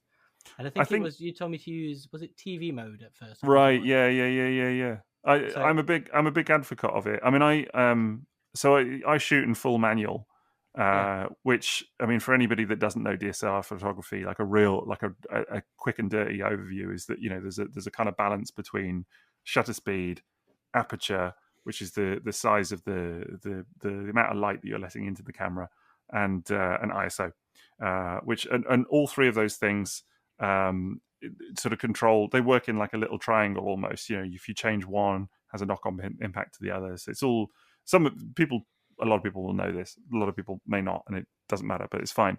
But TV mode is time value, so it's just shooting where you're making a priority of the shutter speed, and then your camera controls the aperture, and that's how the camera works. Is it's kind of in sync.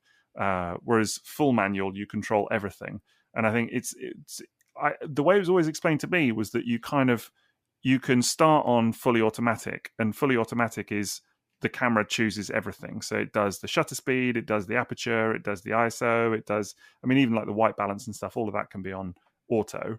But then, you can kind of slowly move through different settings. So, either you do TV and you control the shutter speed, or you do AV and you control the aperture and the amount of light going in. And then the camera does the other half, so you're controlling half of the setting and the camera is doing the other bit. And then eventually, you kind of make it to full manual and you control everything. And I think it's all of that. We don't really have time to kind of explain it all today, I don't think. But all of that, I think, is the biggest stumbling block that people have with DSLR photography. Yeah, I mean, that made such a massive difference because at that time, it just took off so much of the pressure of trying to understand the camera, because all of a sudden, I didn't have to learn how to use everything, just a couple of things. Everything else was taken care of. And then within a week or two, I then gone to full manual because everything else had made sense. I'd been able to learn the other bits, get the hang of some bits, and then sort of naturally move on from there. And everything then just expanded from there. I still don't shoot on full manual. I don't shoot on full manual. Really? I shoot on AV, aperture priority. All right. See, now I couldn't be without all that control. I've gone the other way now. I need everything. Yeah. I think I was brave enough to go to this point because there were things that the automatic wasn't doing for me, and I wasn't getting the results I wanted. But with AV, I was getting what I wanted. So I control the aperture, but the rest I leave to the camera, and I'm more than happy with the results. And I think I've sort of convinced myself that to do much better, I would need a much better camera. So I've basically found an excuse for myself not to explore full manual mode. Whenever I have tried to shoot in full manual, I've not been too pleased with the results. So there's still a lot of learning for me to do in that direction. What sort of f-stop do you typically shoot on, Maz, or is it not like a set thing? That's not set.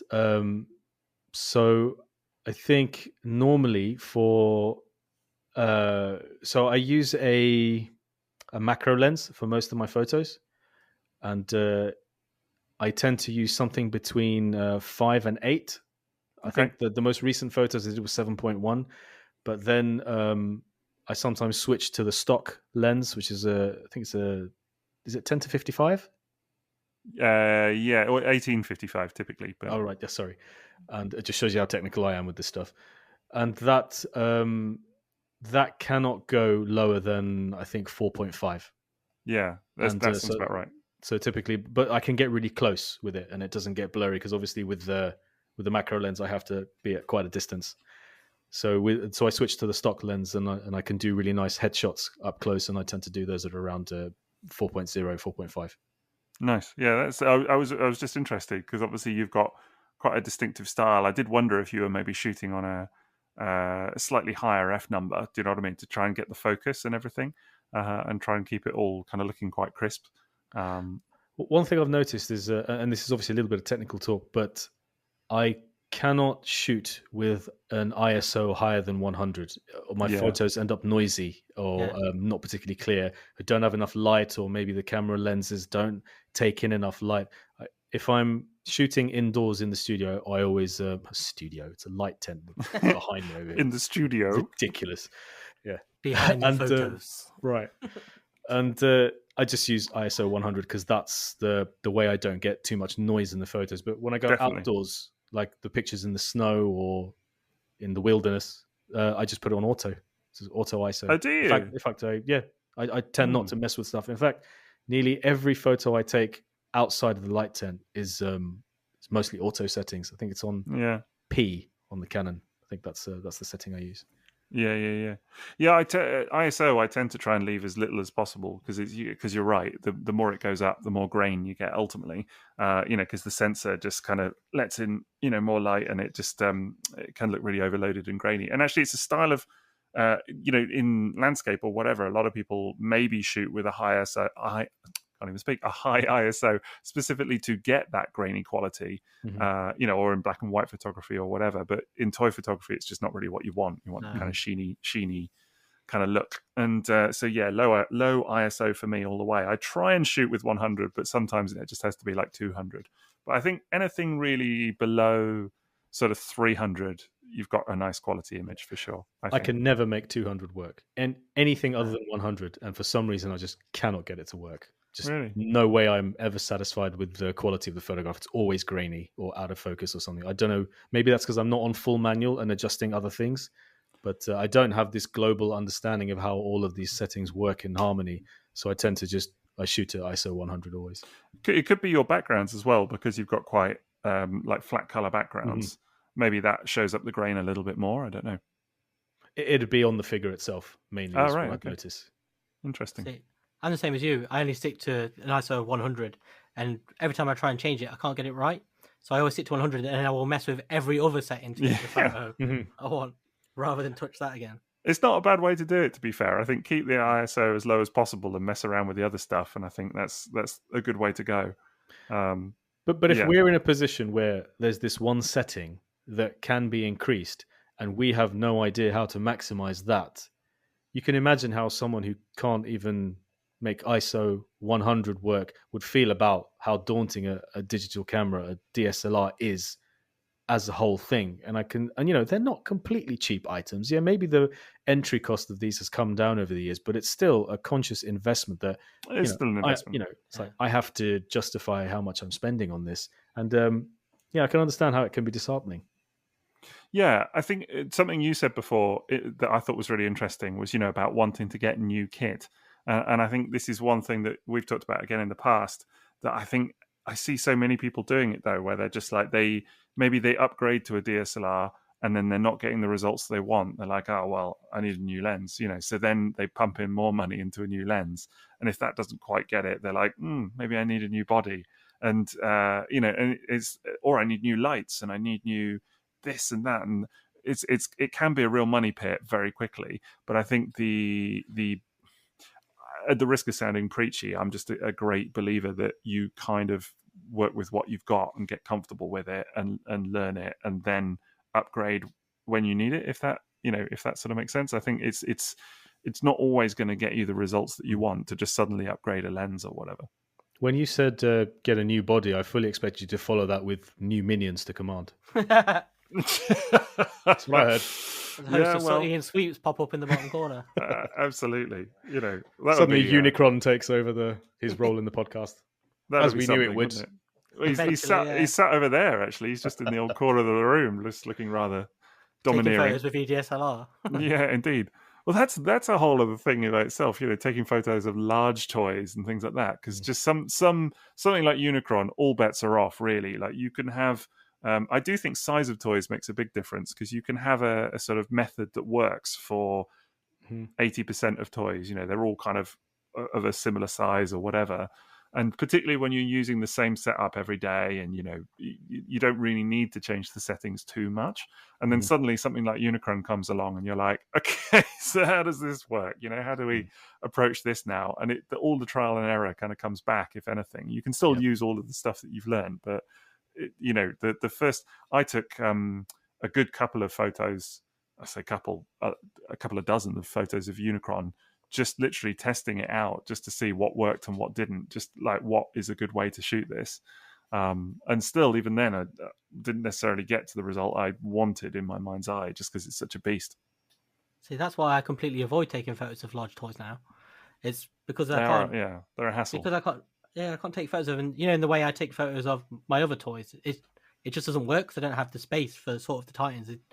They just take up too much room to do that in the same way, and so my brain just can't up the scale on it almost. Yeah. I found with things like the Titans Fort Max and Fans Toys Omega Supreme, with toys like that just didn't fit into my 120 by 120 by 120 light tent, that they had to be taken against card.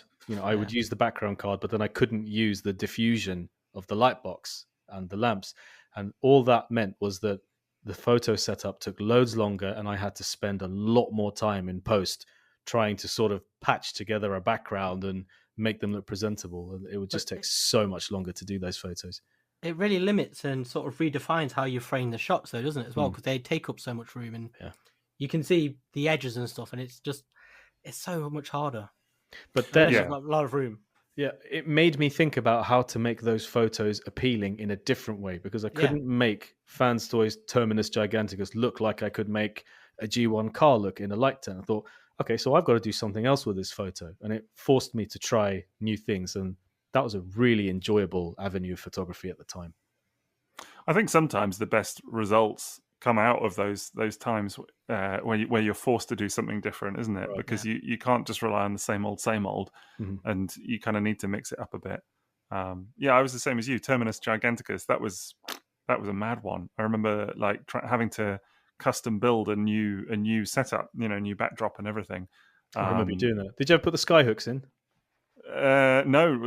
I did it in my kitchen actually. I tried doing it. The old sky hooks. I tried doing it outside at one stage to try, just because the size of it, I was like, where is this going to go? Where do I have at the time that was like large enough to kind of fit the thing, and to build a studio style setup, because as you say, light boxes, all of that stuff, it's just not big enough. And in the end, I believe I did it on my kitchen table. I've got a photo of the behind the scenes somewhere, and kind of mounted huge amounts of boxes and rolled a piece of I bought some white backing paper and kind of rolled it down off that, and then got lamps and everything assembled around it. And it was a real mission. And then I had obviously a day to kind of do it, or whatever time it was, because then we were going to be having dinner and everything that evening. So it's kind of like, got to get it all packed up again. And it was a real mission, but a lot of fun. Yeah, I remember with, do you remember, is it Pandinus, the Scorponok? Oh, yeah. When I had to do the gallery for Kapow. Oh, your Zelda picture. That was what it was. I got so frustrated, great. I took it out in the garden. And what a result. But because it was so big, I thought it just works as like a Zelda temple. So it redefines how you take the pictures and how you normally would. And I would have hated for the universe to not have that picture. You didn't have to take it outside, because that was it is an epic one. Yeah. They were great pictures. Thank you. But going back with the DSLR, I remember going outside again. It was so hard trying to work out how to, because I was so used to using it indoors, and then having to suddenly go outdoors. I just remember just internally screaming loads at the camera. Yeah, completely different settings. Different settings. And the light just looks so different. And yeah, absolutely. It's panic that you will not be able to rediscover the settings that worked for you in the first place. Oh no, what if I move this and I can never find that sweet spot again? Yeah. I think it all comes in time. It's just so much practice and so much getting familiarity with the camera and the settings and all of that. It's it's something that when it clicks, it clicks. I think I remember talking to you, Liam, actually, and you saying it's clicked. I've got it now, and I think you do have that moment, don't you, when you just kind of think, Yeah. oh, suddenly I get this. It's all like a hazy fog of like these words, these horrendous technical terms, and then just suddenly it comes good, and it's like, oh, okay, actually, this is kind of making sense now. In the beginning came the beasts, but nature lies. They're robots in disguise. But it's really easy to stagnate, though, isn't it? You can really easily fall into this rut of not trying anything new. And the dream is to be able to walk into any situation, any atmosphere, any lighting, any environment, and know how to set your camera up for the best possible results for that environment on that day. And I can't do that. That's definitely something I aspire to. But yeah, that's a long way off for me, certainly.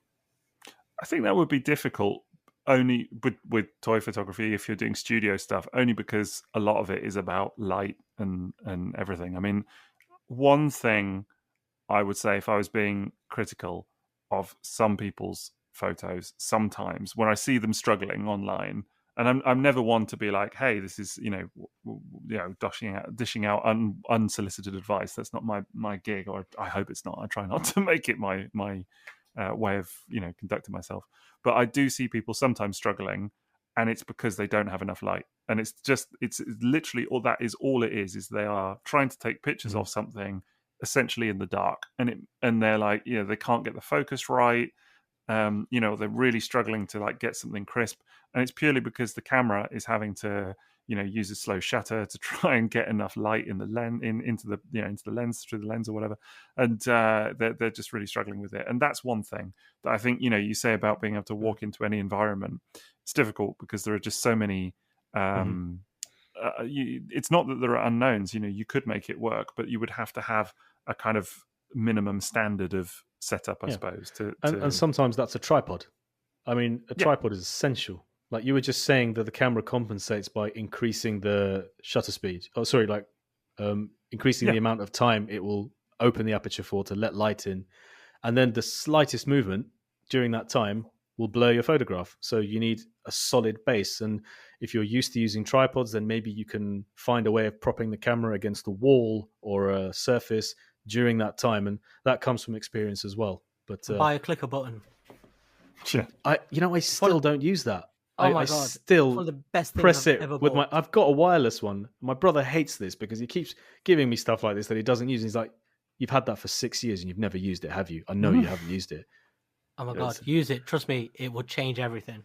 Because I still get photos where I accidentally push the button a little bit too hard and the camera moves at the wrong moment and I blur the photographs. Yeah, but you don't notice until you get it in the machine. The amount I get back until I look through the viewfinder, it looks fine.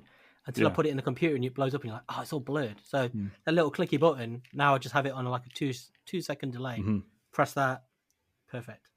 Yeah, it's true. It's amazing how much shake you get even from just a tiny little movement, something that's imperceptible on the camera. I will say video is a nightmare for it. Like the number of times I shoot something, video-wise, get it back, and there's just a little shake or something in the middle of something, and I'm like, oh man, it kills me, absolutely kills me.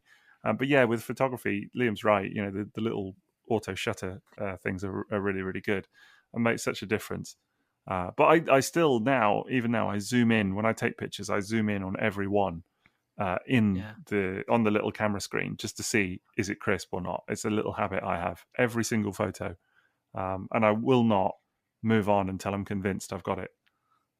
Just because I cannot abide. One of my least favorite things in photography, toy photography, is taking a load of pictures that I'm super happy with, booting up, checking them out, and they're just a dog lunch. It's just I hate it. The curse is always the ones where you look at it through the viewfinder, everything looks fine. And when you get to the computer, blurry. Everything's sharp, everything's clear, except for the robot's face because it's slightly behind, and it's just slightly blurred. And you're just like, why? Yeah, the face is the one where you, unless you've deliberately decided to take a photo where the tip of the gun is in focus and the robot's face is far removed and there's quite a bit of depth of field going. But yeah, and obviously, with it being really small resolution, that is a really flattering thing. That little preview screen fools you into thinking you've taken a stunning photograph, and then you blow it up. It's a liar. That's what it is. Yeah, like group shots, I will zoom in on every robot head. I'm not even joking. Like I'll take a group shot, and actually for me, so much of the trial and error with group shots is making sure all of the heads are in focus. Because too often, unless you purposely decide that you don't want that, do you know what I mean? There are definitely group shots that I take where I'm like, some of them are slightly more in the background or whatever it may be, but you at least want all the foreground lads in focus, right? Like you don't want to have some random bot, mingling in the foreground, which is just randomly out of focus because he's too close and he's fallen out of your depth of field. So you definitely got to have certain characters in focus, head sculpts to make that work, that group shot. But yeah, I'll zoom in on every single one and just kind of double check it and all of that, because I'm just cannot abide getting those photos back and into the camera and into the computer and looking at them and seeing they're blurry. With big group shots, one of the things I got quite into was compositing. Where you take all of them in focus and then compile the image at the end. And that actually turned out really great once I discovered it was a thing you can do. But again, sometimes it just feels like too much work when you just want to take a quick. It's a lot of work. It's like you're like, oh, I'm not waiting for Photoshop to load it, let alone. That's another skill I aspire to that I've never tried. Compositing. M.A.S.K, it's literally one button in Photoshop, and it is amazing. Yeah, Photoshop will do a lot of it for you. I think it is. It's still something I prefer to do in camera if possible. Do you know what I mean? I haven't composited a photo for at least a couple of years. So what would you do? Like if you set up a group shot, would you just, for example, on the camera I have, I can touch on the touch screen and it will focus on that. So do you just take the same photograph 6 or 7 times if there's 6 or 7 robots, and each time you focus on a different robot's face? And then of course you probably use that remote shutter thing to make sure you're not moving the camera at all between shots. And then by the way, you've got that in there, that remote shutter thing. So it just. Well, it's a piece of kit that I don't use. That just seems like you sounded angry at it almost. Like it's a reminder that I'm getting old and technology is overtaking me. And I'm just with your button. I was like, I can't keep up with this, man. Can't I just accomplish this some other way without having to learn this very easy piece of tech that I'm now being shamed for not using? Yeah. Why would I buy a button to press another button? All right. Ludicrous. But no, you pretty much hit it on the head there. That's essentially what you do. I think you would struggle with compositing from 5 or 6 images. That would be I don't know how that would turn out. It might work, but yeah, the more you add in, I think once you get past 3, you're asking for trouble, really, of like, is it going to work or not? Because the what you end up with, of course, it depends again on your on your f-stop, what you had for your depth of field. If you've got a larger depth of field and more of your images in focus, it's going to work better.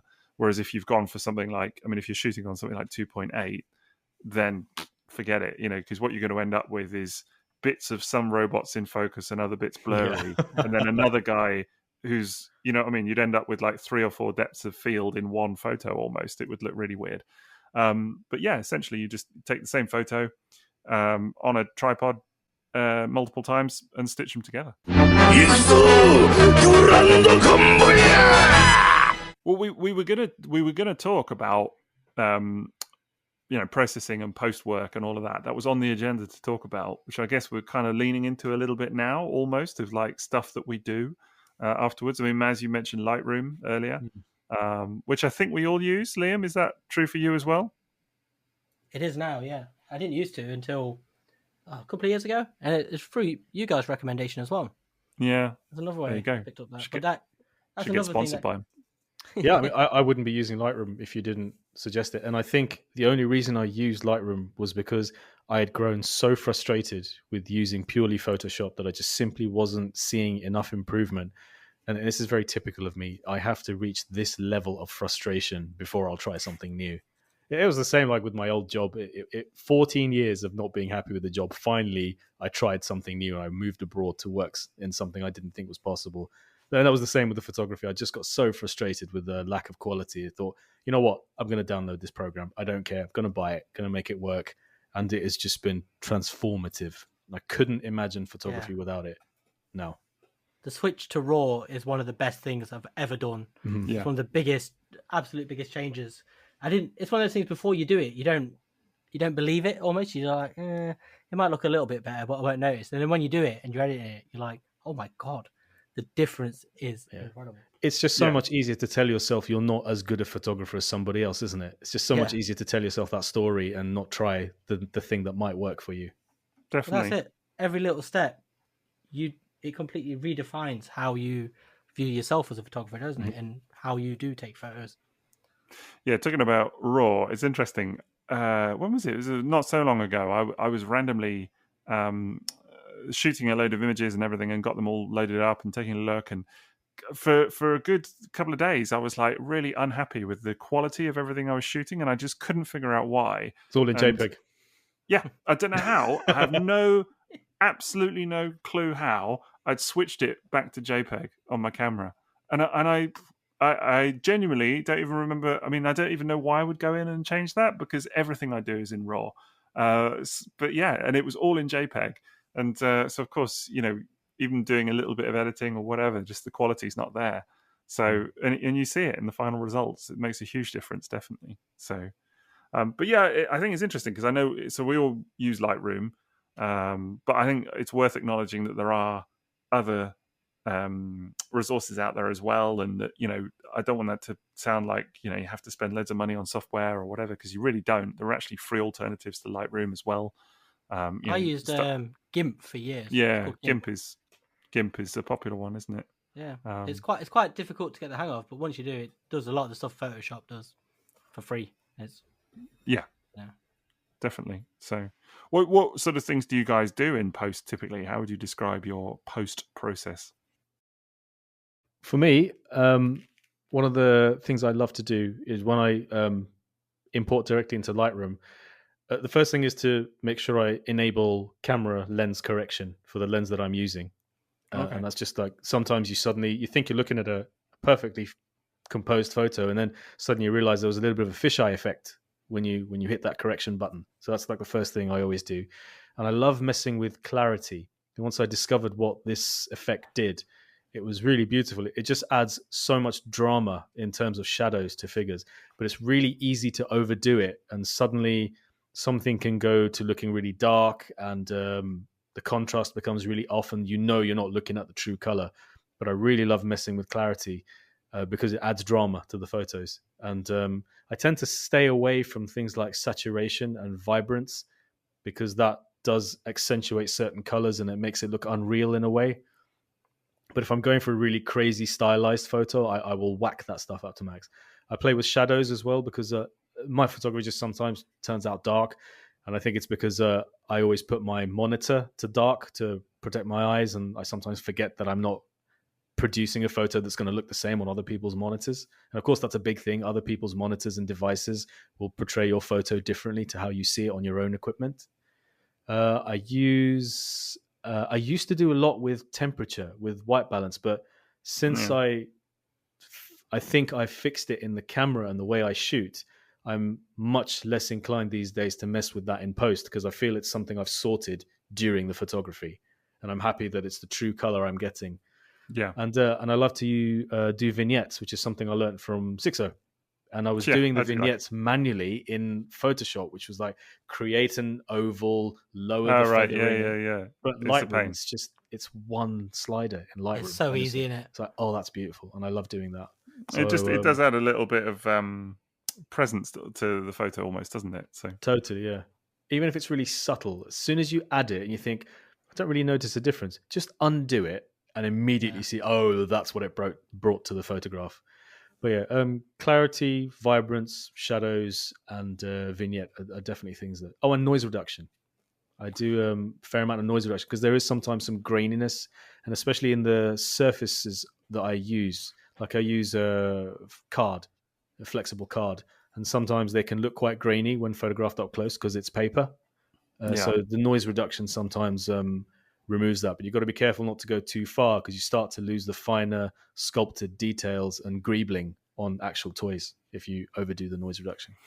I think with all of those Lightroom settings, if you overdo it, then it turns to something not very good, doesn't it? It's kind of it's a real fine art with all of it, because if you overdo it, it's not good. It's interesting to hear how different yours is to what I do. So, Liam, how about you? Oh no, now I want to know what you do. Okay. Well, I can go. Yeah. You're teasing now. Dangle that carrot. So I try to do as little as possible. My happiest is when I load a photo and I think, I don't even need to touch this. It's just done. Do you know what I mean? And I love that. I'm really pleased with that. I do a little bit of correcting exposure. So sometimes, again, it's one of those where if I just haven't got it quite right, there's a brilliant thing in Lightroom where you can use, I can't remember the name of the function because I've never really looked at the name of it, but you can do a slider from the side. It's not a slider, but it's like a function where you can change the exposure of let's say half the photo or however much you want. You kind of bring in a gradient. That's the word I was looking for, like a gradient from the side, and then you can change let's say the exposure or correct it slightly in one portion of the photo, which I find extremely useful because sometimes the biggest thing is that you can sort out the exposure in camera, but obviously that's for the whole picture, that's for the whole thing, whereas in Lightroom at least you can edit different portions of it. So that's definitely part of what I do. A little bit of correcting shadows sometimes, and just kind of if I think something's got a bit lost, just kind of bringing it up a little bit as well. But again, I do try and keep that minimal because these days what I try and do is move lights around more than anything if I need to. I've got 3 lights that are set, and I've got 2 that I can move to move shadows. So that it tends to be more what I try and do, if anything, but then it hasn't always worked. So there's just sometimes a bit of correction or whatever needed. Bit of sharpening here and there sometimes. A lot of a little bit of noise removal, as you said, Maz. But sometimes for me, dust is the killer, and getting rid of dust. So that's definitely a thing. Try to just eliminate dust. I've actually, I was going to say invested now, but it was like £3. Finally got myself it's like a little makeup brush to just kind of get rid of dust, because I spent far too long getting annoyed with photos that look dusty after the fact. And actually, sounds like a great idea. Where did you first hear about that? It was you that recommended that one, and it's changed my life. Welcome to the Triple Makeover podcast. Oh my god! Oh my word! You too. I can't recover from that. That was devastating. Triple makeover. I've completely lost my. No, this makeup brush has changed my life. There you go. Someone can take that and out of context. But how you mocked me in my makeup brush and spirit level. Now look at you. Well, I don't have a spirit level, mate. Yet. I'm not that sad. But... Do you know the tripod on my camera actually has a spirit level on it? Does it? Yeah. I've never used it, but it's obviously a great thing to have on a tripod. I don't think I ever take a photo that's straight, so that's not really a consideration for me. And you used to mock me for my jaunty angles, although maybe you were talking about my physique. I don't know. That doesn't sound like something I would mock you for. You did, yeah, because I started taking a few photos at angles, and you said, I like the jaunty angles you've been using. I was probably being sincere. I do like jaunty angles. Who can tell with you? Time. Yes, exactly, yes. But I do like a jaunty angle. I'm a big fan of a jaunty angle. Indeed. And people can take that how they want. But yeah, no. That's the secret to a good photograph, isn't it? Get a metallic filter and a jaunty angle and you're sorted. That's it. Yeah, exactly. That's a recipe for success right there. And a makeup brush. I will say a spirit level on a tripod is high up on my shopping list because I get so wound up that I can't get the legs on my tripod right because they're all extended a little bit because of the table I use. And it gets on my nerves no end. Even though it's so slight, I know it's there. I know it's wrong. Really? I move that tripod all the time. Every shot, I'm adjusting the legs, the angle. It's constantly in motion, that thing. So I don't know if it would bother me too much. I bought like a little tiny one that you can put on a desk. And it's quite good. It came with like a ball jointed head, but then that ended up being too high. But yeah. I found a lot of photographs. Sometimes it's the level, isn't it? It's just like the height almost. That you can take a photo from a particular height, and it looks a bit crap, and then you just lower it a little bit or raise it a little bit, and suddenly it's golden. It's really funny. I was just going to say it's like what I was saying on Twitter recently, and I don't think people understood what I meant when I was saying the DVD cases have become like my most important photography tool at the minute. Shoeboxes. It's because with DVD cases and like CD shoeboxes, they're so small and thin and modular, you can just build up and increase the heights of things. It's like You don't see them in the photo, but they spend are so much so time useful. looking for a book of the right thickness. Sometimes to elevate by just the right amount. Yeah. Oh my totally gosh. feel that. So behind my TV, I have a TV. Behind my TV, I have a TV. Sorry, behind my table, I have a TV. And because it has to sit behind on a chair, I went to the charity shop and spent £1 on tons of books, so I could put them on it and then put the TV on top of the books. And my girlfriend's brother finds it hilarious, but I'm like, it lets me raise the things up and down. Makes sense. Makes sense. On the topic of this kind of thing and elevation and really big toys, when I was taking some of the cityscape photos I used to do, I had to take some behind the scenes shots because it looked like I'd actually built a cardboard fort for playing in front of the toy setup, because it was like a chair and a second chair and a big box, on both chairs, and on top of the box was like a shoe box and then maybe something else, and then the camera would be on top of that, and I'd be standing on a chair behind it, pointing it down, going, I think I've got the right elevation. And just all the wacky things you do to get the right photo. And you did have a little play in it afterwards, didn't you? Yeah. Still do. Yeah, wouldn't surprise me. But yeah, no, you're absolutely right. And I think I've done stuff like that as well, where it's just like books, boxes, whatever. It's just whatever you've got to hand sometimes, isn't it? It's just when you're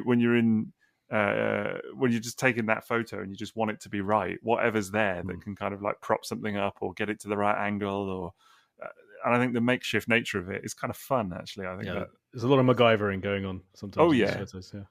Oh, There's a lot of like extra random bits of the diorama and stuff, and it's all balanced on stuff in the background that you can't see, and it's just to deflect light off stuff. When you've got light reflections on toys, and they're really annoying to get out. Or like I'm taking a photo, and I'm holding a comic above the underneath the top light, just to try and drown it out a bit. It's kind of lengths you go to, isn't it? That's actually quite a point. What would you say is the greatest length you've gone to achieve a photo? What's the one that really sticks out in your mind as the wackiest adventure you ever went on to get a photo that you had in your mind and wanted to recreate? I'll give you a moment to think about it. I can tell you mine straight away. That's why I'm asking this question. I wanted an excuse to bring this story up. And it was, when I was doing third-party galleries and reviews, loads of people were getting the same sample, and I wasn't getting them first. So I had to find a way of making my stuff stand out, because it was coming out a week after people in the US or in Asia. And I was like, what's going to make people want to look at this gallery? If I can't just do it against a solid color background. That's just not going to work. So I started to go to ridiculous lengths of trying to create dioramas and strange scenes. And one of the things I tried to do for Galaxy Meteor, the Make Toys Cybertron Starscream, was create like this hangar image. And I'd seen all this artwork of Star Wars hangars where you've got the fighters and there's loads of steam coming off. You can start laughing because you know where this is going. Oh my god! Steam coming off the turbines and stuff. Just then, I was going to bring it up earlier, so I'm glad you brought it up now. Can you imagine like walking through a hangar with lots of fighters in it, and there's this like bits of steam going off and condensation and stuff. And I wanted to create this steam effect behind Galaxy Meteor. Okay, I'd put ice greasing already. I haven't even got to the good part. I know where it's going. So I'd put up like the usual techie background. You got the Prime trailers standing up, and maybe Rodimus's trailer, so it looks greebly and technological and stuff. I thought, how am I going to get steam? How do they do it in photography? So I started to look up how they get steam in food photography. And it turns out one of the most successful ways of doing it is to boil water and boil tampons. And then you take the tampons and you put them right behind the item you want, and it looks like, delectable steam that's coming off this freshly cooked pie. So I basically transformed our entire kitchen into this tampon heating facility where the entire dinner table was taken up with this diorama, tons of toys all over the place.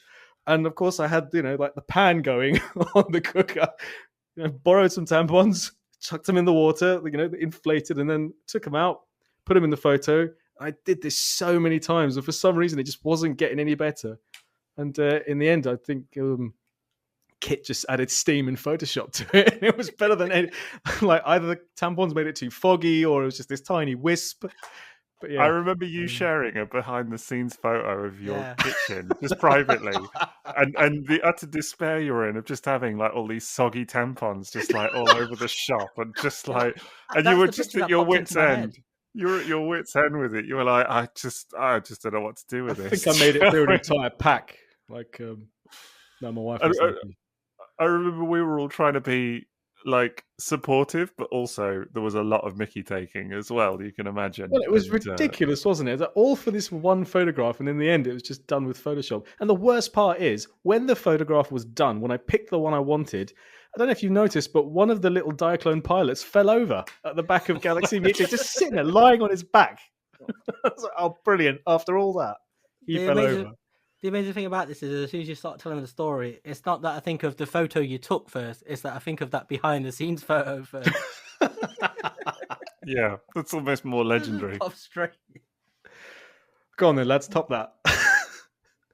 Oh man, I can't top that. Mine's really mundane. Like I don't think I've ever quite gone to those lengths. Yeah, I'm trying to think of something that I've done like that that's really extreme. I don't know. I'm honestly trying. Have you done anything like very risky? Like I remember when I took the picture of Optimus Prime and Megatron from the movie where Megatron's about to shoot him in the head. It's like I did that with the masterpiece, and you would think it would just be you position them in a certain way, but I ended up having to balance them on lots of tape cassette and DVD boxes at different heights. But then because my light tent at that time, when I had a light tent, was so low, my tripod couldn't support the camera at that length. Right, yeah. So I ended up getting loads of old Amazon boxes and stuff like that and balancing the camera on that. And they weren't supporting it all, but because I had to angle the camera at the same... This is all to get an exact angle. I had to get a mop and prop it against the wall. And then underneath the end of the, the camera lens. And I didn't have the shutter button then. Oh, mate, so that is risky. It's wobbling, and it must have fallen off 3 or 4 times. But in the end, I got there, and you can't see the amount of effort that went into taking this one photo that was just copying a frame of a cartoon. 5 likes. Exactly. There's a lot of that for me of just like balancing stuff on things that is like a bit precarious, and like particularly when it's toys that are worth a bit or whatever, and you just think I really shouldn't be doing this, but here we are. Actually, I think probably in that regard I've had more.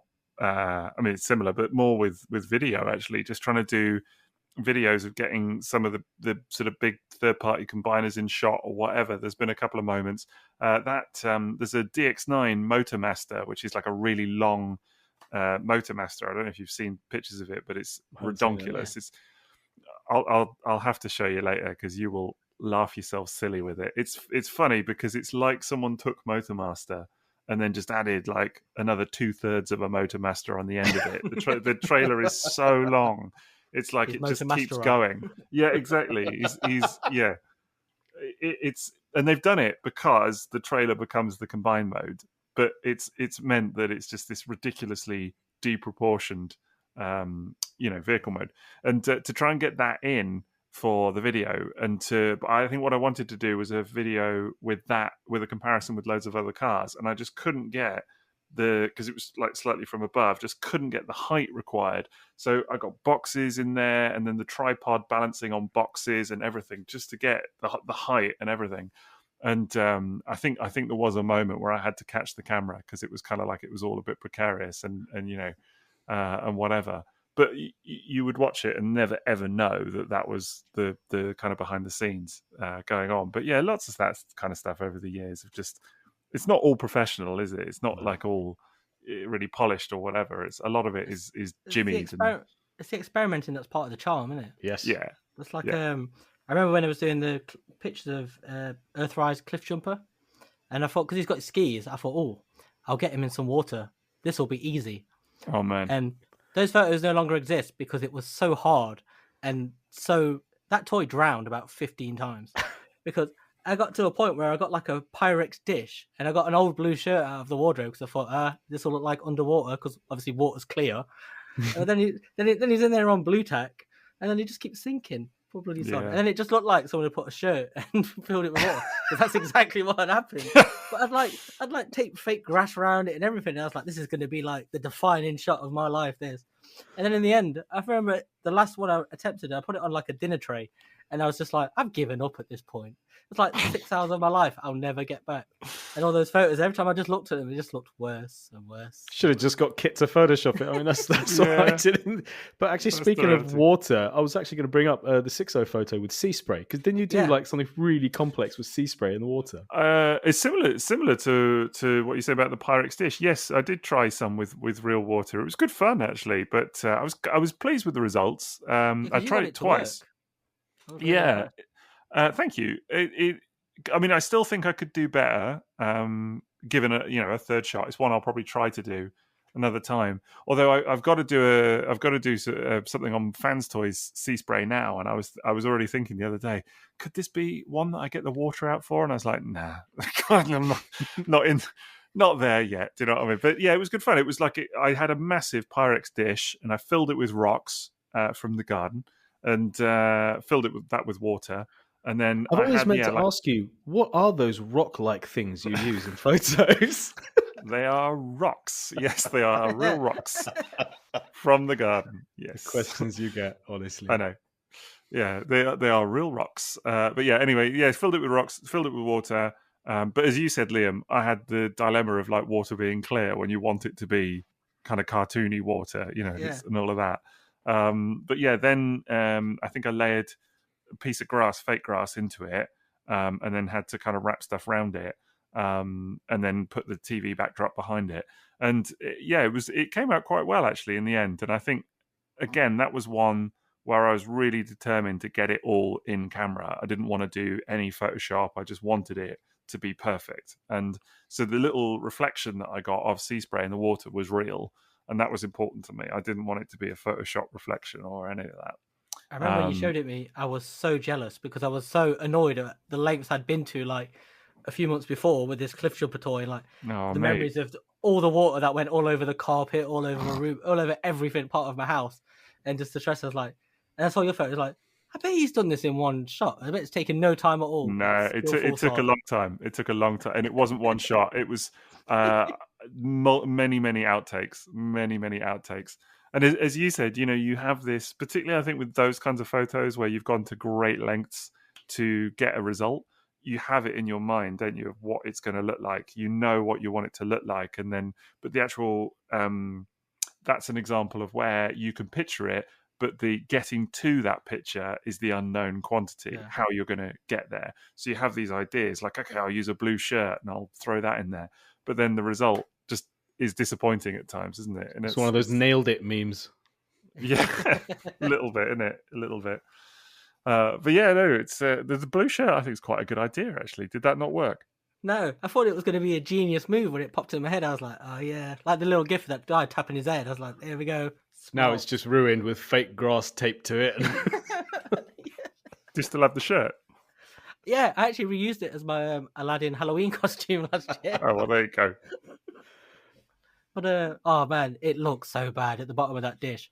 I thought you wouldn't notice it, in the camera. Yeah, there's a certain amount, isn't there? There's a lot that DSLR photography will kind of forgive and fudge, and there's some things it just won't. It's just when you want it to hide something, it is not your friend. Yeah, for sure. Yeah, it shows up everything, doesn't it? Now the Decepticons have monster pretenders with rubbery skin. Beyond anything you've ever seen before. Transformer monster pretenders. On that then, because obviously, Liam, you've got some pretty impressive kit, dioramas, behind the scenes stuff, all of that. You've got some incredible things. But some of that's been custom made for you, hasn't it? It has. I got I did have a friend who used to do that sort of stuff. But he doesn't really do it anymore. It's quite sad. But I've had so much great stuff made, and it just makes taking photos so much more fun. Like I say, it's like having a giant playset all of the time, isn't it? Yeah, just that stuff takes up so much room. I know you and I are both kind of well into our dioramas and things. Oh, I'm very envious. Very envious. Get in on it, man. Do it. Well, I mentioned wanting to get a grassy tunnel for a train the other day, and it just turned into a horrible mocking match, didn't it? Oh, you got your grassy tunnel yet? Man? I would love to see photos of your grassy tunnel. I bet you would. I'm fully, supportive of it. These go with the tampon pictures. The worst thing is, I had train sets as a kid, and I had this this tunnel prop that was shaped like the side of a mountain, just like where a train would go into a mountain, and it did have like bits of grass on it and like a stream, and that would just be so ideal for JRX or Raiden photography. And I'm pretty sure I've probably given that away or it's been thrown out, but that something I had as a kid that would have been perfect for today's photography. Do it, man. Give it a go. Yeah.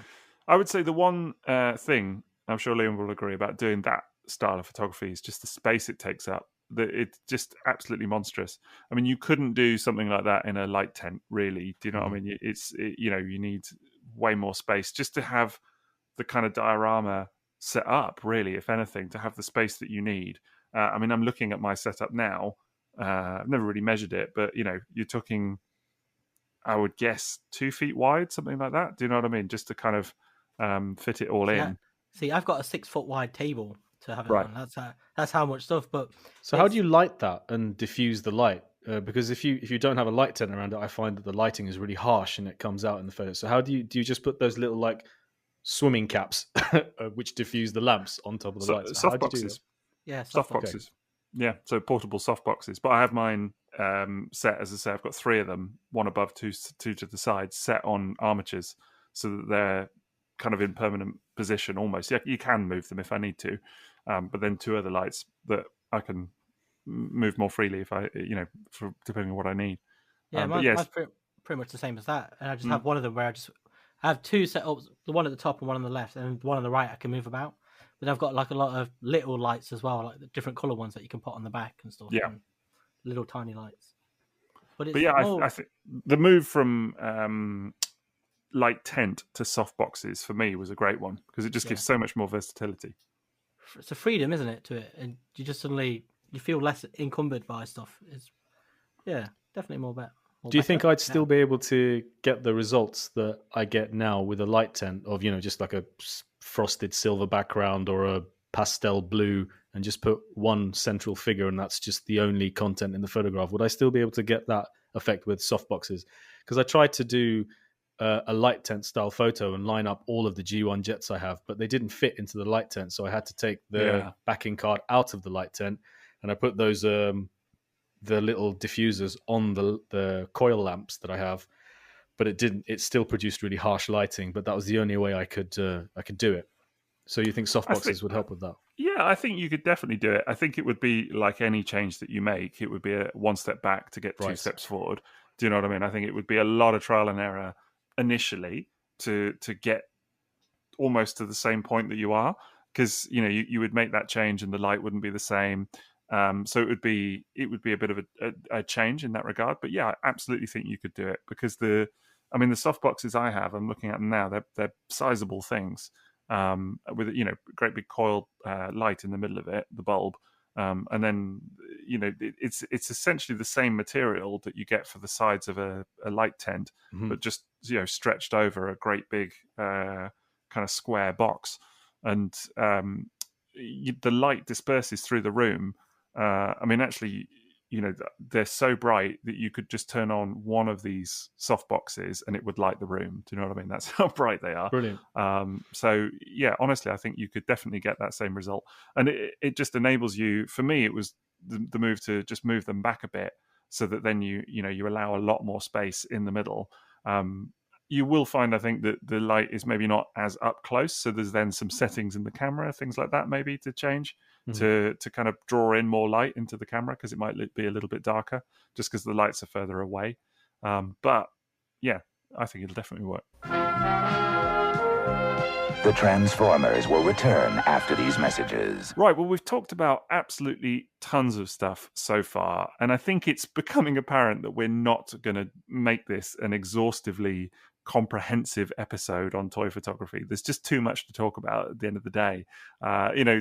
Even things like composition and how we kind of set up the kind of practical setups that we do, things like that. Absolutely tons that we could kind of get into. So we are going to kind of move on slightly in topic, but if there are things that you feel like we've not addressed or that you would like us to talk about another time, we could always revisit this topic on another occasion. So please do let us know. But yeah, what I was really interested to hear now was from each of you just how you feel that toy photography has really impacted the rest of the hobby for you. You know, has it made a major change for you in terms of how you approach toy collecting? Yes, enormously. Whereas originally I might buy toys that I liked, then I would buy toys that I wanted to write about. And if I got involved in a particular niche, I would then collect things for that niche to write about. And I always had this dream of writing a book about a certain area of Diaclone or variant Transformers. And when photography became a thing I took more seriously, and now owning a DSLR and doing toy photos to the degree that, like, some of you guys, I've done official photographs for packaging in certain special occasions. Photos that were in an official Hasbro book. I think submitted some animated photos for the Almanac, the Allspark Almanac. And then it's now got to the point where I buy toys of a particular condition because I wanted to create a G1 photo resource of what toys look like when stickered correctly, historically. And that leads me down a path of research. And, I just stick it up a G1 sludge the other day, and I needed to look at Diaclone, Transformers, Japanese Transformers, catalogs, all sorts of references to sticker it up the way I believe it should have been originally intended by the designer. And so I buy toys of a certain condition, and I start buying toys of a certain type. And then I think, well, I reckon I could do nice photos of those toys because I don't think nice photos of those toys exist. So I might then collect things to take photos of them. And then obviously, I talked last time about completion. Sometimes I try to complete lines because I have this image in my head of what will the photo look like of all of these toys together, every variant, every release. So yeah, it definitely has an impact on how I collect. And I think without this sort of creative outlet, I wouldn't still be in collecting. There has to be an element of creativity in this hobby for me to sustain my interest, whether it's writing or photography. Has to be there. Otherwise, it is just buying stuff that takes up space after a while. That's interesting. I can totally appreciate some of that. Liam, what do you think? Oh, it's completely changed everything for me because it's the whole direction of why I collect stuff and what my first thought when I think of Transformers now is taking photos of them. Whereas before it was, buying different toys that I wanted and stuff like that. And it's expanded. Like, I've made friends through it and all of this sort of stuff. And it's completely changed everything. Yeah, I can totally agree with both of you on all of that. I think it's just changes the whole approach to the hobby, really, doesn't it? So it gives you a completely different enjoyment of it than what you had before because I don't know, it feels more focused in a way.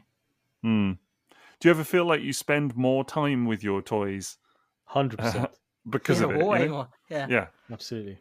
And like more in depth shelf, as well. Yeah, exactly. Yeah, where I'm always grateful for that window of time to spend with each one, really. Do you know what I mean? Like you don't just buy them, look at them and go, oh, that's nice, and then whack them in a cupboard. Even the ones that don't get as much time, later down the line in the spotlight, they've all had that moment of being, in front of the lens and photographed and transformed and whatever. So for me, that's a very important part of it, for sure. It is like the grown-up version of playing with them, isn't it? Yeah, definitely. It's like acceptable play. Other than swooshing them around the living room, that's acceptable too. But I was just going to say, I think Maz, I recognise some of what you were saying as well in terms of it affects the stuff that you collect as well, because certainly the condition aspect. I know for me, G1 is a great example. That even stuff that looks fine in hand, you get it in front of your camera and suddenly boot up the photos and you're like, oh man, that sticker's slightly worn at the side there, or this bit, there's a little, crack in the paint or floor or something, and that's it brings all those little flaws to life, doesn't it? But it definitely also changes, I think, the kind of completionism aspect of things, because suddenly you want complete lineups for photos. I find sometimes that if I'm honest, that I'm hanging on to toys that I don't really want anymore just for the sake of a potential photo. Does that ring true? Yeah. Or you buy accessories that will look good in a particular photo. Like I remember the first time I held on to an accessory was I had this little small Mountain Dew keychain of a Mountain Dew bottle. And the first toy I photographed it with was Vinyltech Smokescreen. And I just thought that looks so cool. And as toys were moving into that scale and that level of articulation, suddenly accessories like that had a big impact on how cool a photo would look. Mm. And so, yeah, buying of accessories. Like I've actually held on to MP8 Grimlock because of the accessories, you know, the little drinks tray and all that stuff. It's like, Well, they came in handy recently, didn't they? Yes, the Optimus Prime butler brought to life it. I can't imagine selling that toy now because I'd lose those accessories, and you wouldn't want to sell it without them because the next owner would really want them. So yeah, it's buying things for photos is a thing too. I was just talking about the grassy tunnel, wasn't I? Yeah, indeed. But not even just like with Transformers toys. Like I buy toys now for see they come with like stuff that I can reuse for, you know, like a scenery and stuff like that. Yeah. Like I've bought Batman toys or things like that where I don't really care about the Batman. He comes with some wall that like might be useful, or other vintage toys where they've got stuff, little features and stuff. I'm like, oh, that would look good in the background here. Doubles as some sort of computer console. Or I almost bought a Masters of the Universe toy the other day because it had a really cool looking laser. You know, it looked like the thing that Megatron is testing in the pilot of Transformers, where or Starscream shoots it and then it melts because they don't have enough energon or something. You know, that thing that then Megatron gets really angry at him. It looked just like that. I can't remember the name of it, but then I realized how much it goes for, and I thought it's probably a little too much. But yeah, I was considering buying a Masters of the Universe toy because that accessory looked perfect for a Transformers photograph. I did that once with you remember Brave Star? Mm-hmm. They had like a base you could buy. It's called Fort Kerrium. I was one as a kid and I never had it because it was obscenely expensive. But it's this massive sort of town, it's battle station thing. But it scales with like masterpiece Transformers because that's the sort of size the Brave Star figures were. Mm-hmm. But again, it was so big and unwieldy, it was really hard to ever take photos of. But the only reason I bought it was to use in photos. Well, I'm going to tell you this now. I was dragging around a whole set of old Masterpiece Seekers for the longest time, just because in my head, the idea of photographing, one photograph as well, it would have been, the new Masterpiece Starscream, the MP52 that's coming out, and how great it would be to get a photo of that with MP11 and MP3, and, you know, to have them all lined up and everything. And then at some point I just went, this is insane. Why am I'm keeping all these toys? Because then, of course, you've also got MP Skywarp and Thundercracker in both versions. And at some point I just went, I don't have the space for this and I don't need it either. Like that, I can do without that one photo, you know, like my life will be just fine. It will continue without taking that one photo. So I think you do have to rationalize sometimes as well, because it can be a little bit addictive, and you can, I think, just get into this headspace of like, I know I need that photo, I need to take it, and it's not always true. But it's okay if it is, because it's just another way to enjoy the hobby, isn't it? That's true as well. I think that was an extreme example from me, just because it was like, you know, you're talking a lot of pricey toys that can be moved on and liquidated for other stuff, of course.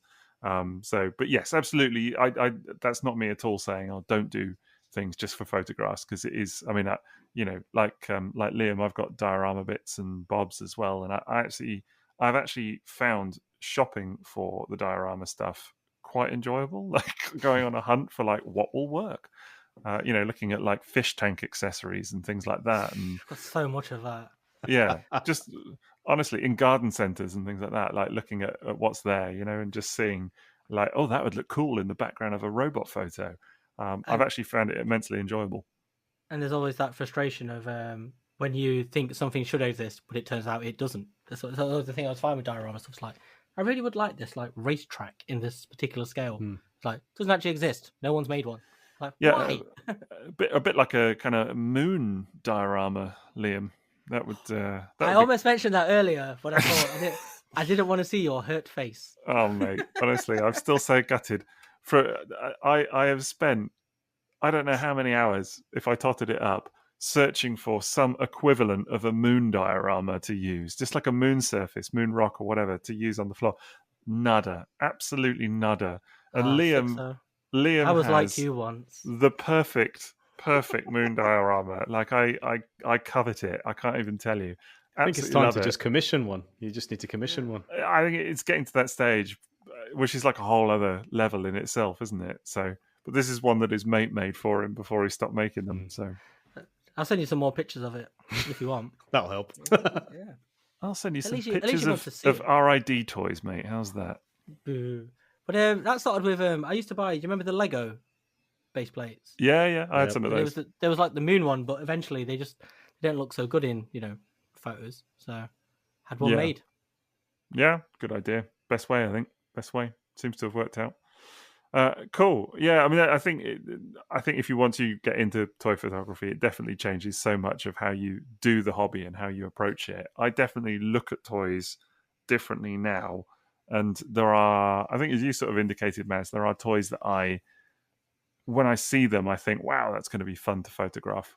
Like the Mastermind Creations, the Optus Pexus that they've just released. I'm doing some pictures of that at the moment. I'm not doing it just for your benefit, I swear. I'm not just trying to tempt you with it, I promise. I see you, Sixo. I see you. Oh, it is a lovely toy, Liam. You should really get in on that. But that aside, I remember seeing pictures of it and how articulated it is. My first thought genuinely was, I want to photograph that toy. It wasn't even I want to own it or whatever. It's just, I want to photograph it. So, and as it turns out, it's great fun. Actually, I've just remembered about photography having an impact on what we collect.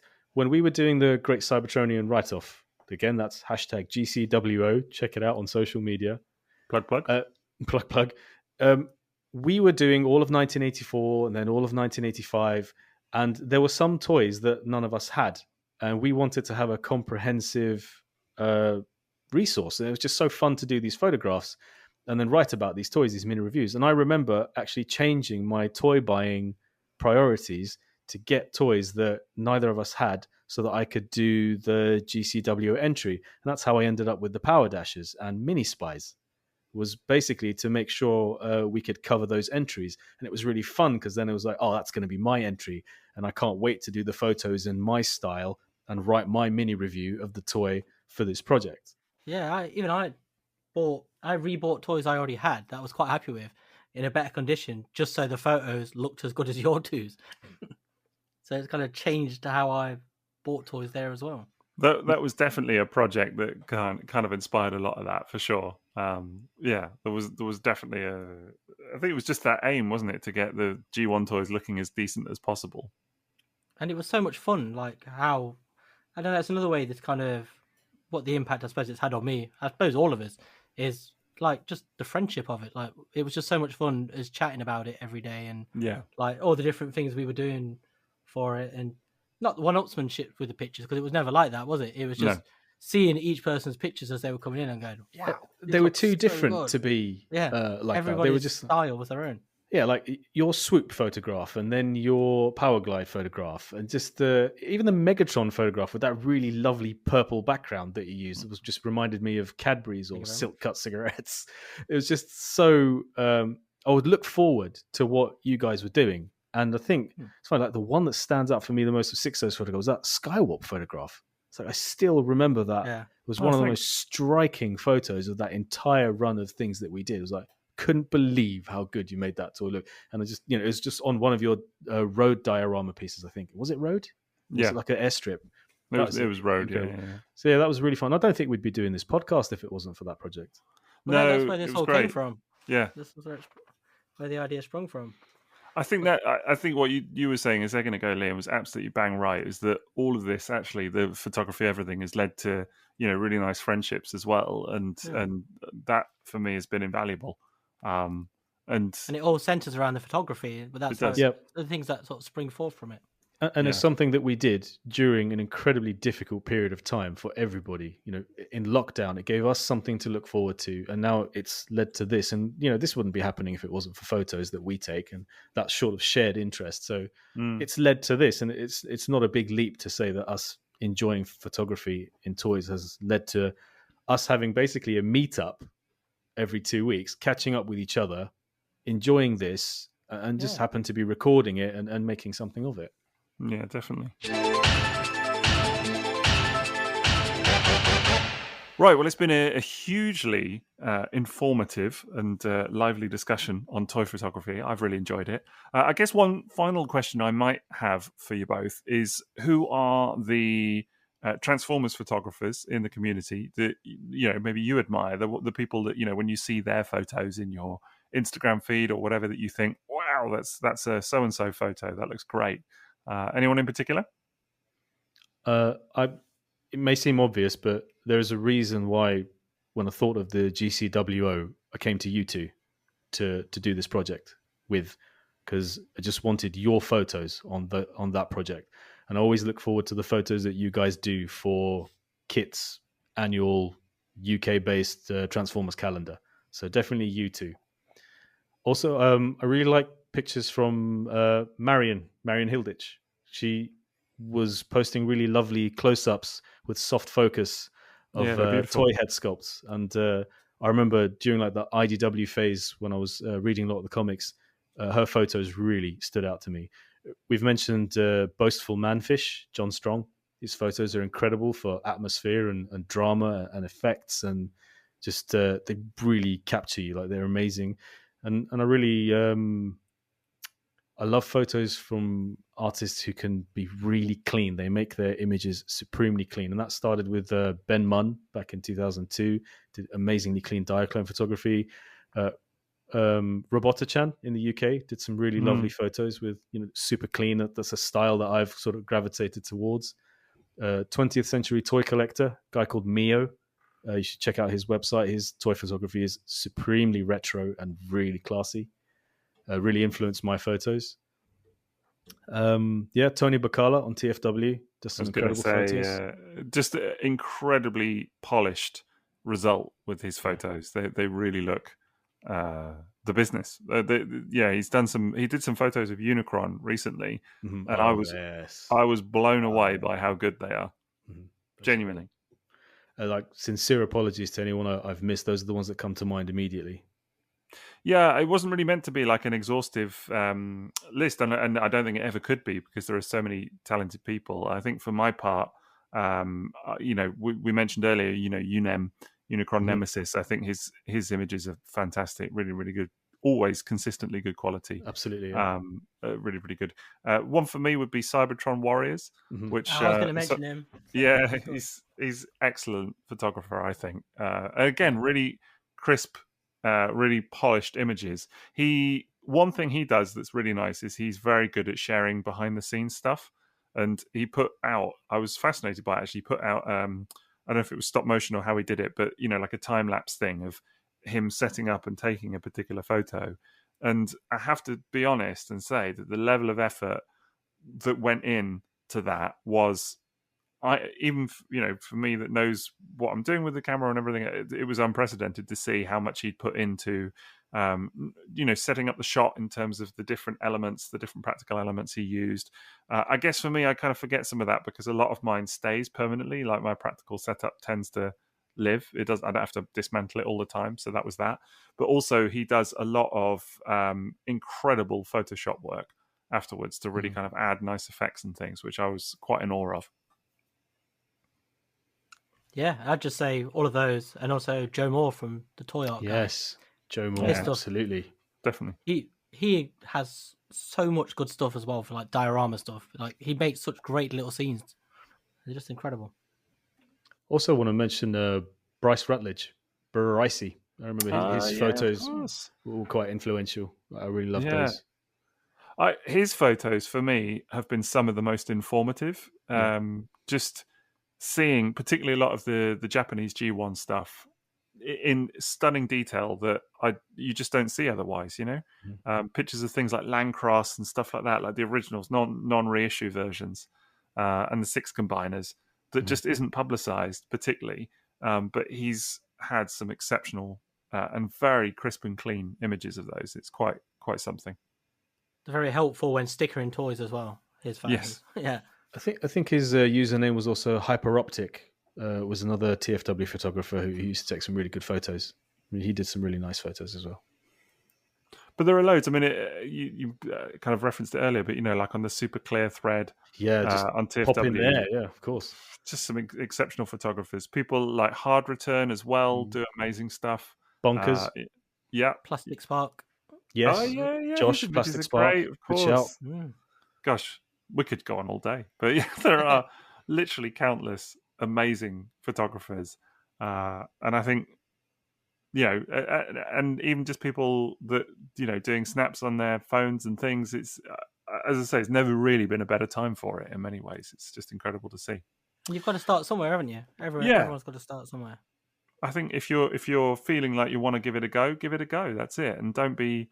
It's kind of what we said at the beginning. Don't be put off by the results, that how you perceive the results anyway of what other people are doing. Because I guarantee you, it's not as glamorous as it looks behind the scenes. Remembered a couple more I have to mention as well. Go on. Raz's photos are terrific, and for a person to have a collection like he does, and to then photograph it to the quality he does, you just scream out all the time, make a book. Just do it. We now return to the Transformers. Okay, so lots of important shout-outs. Also wanted to acknowledge for today some very special feedback that we've been receiving of late. Isn't that right, Maz?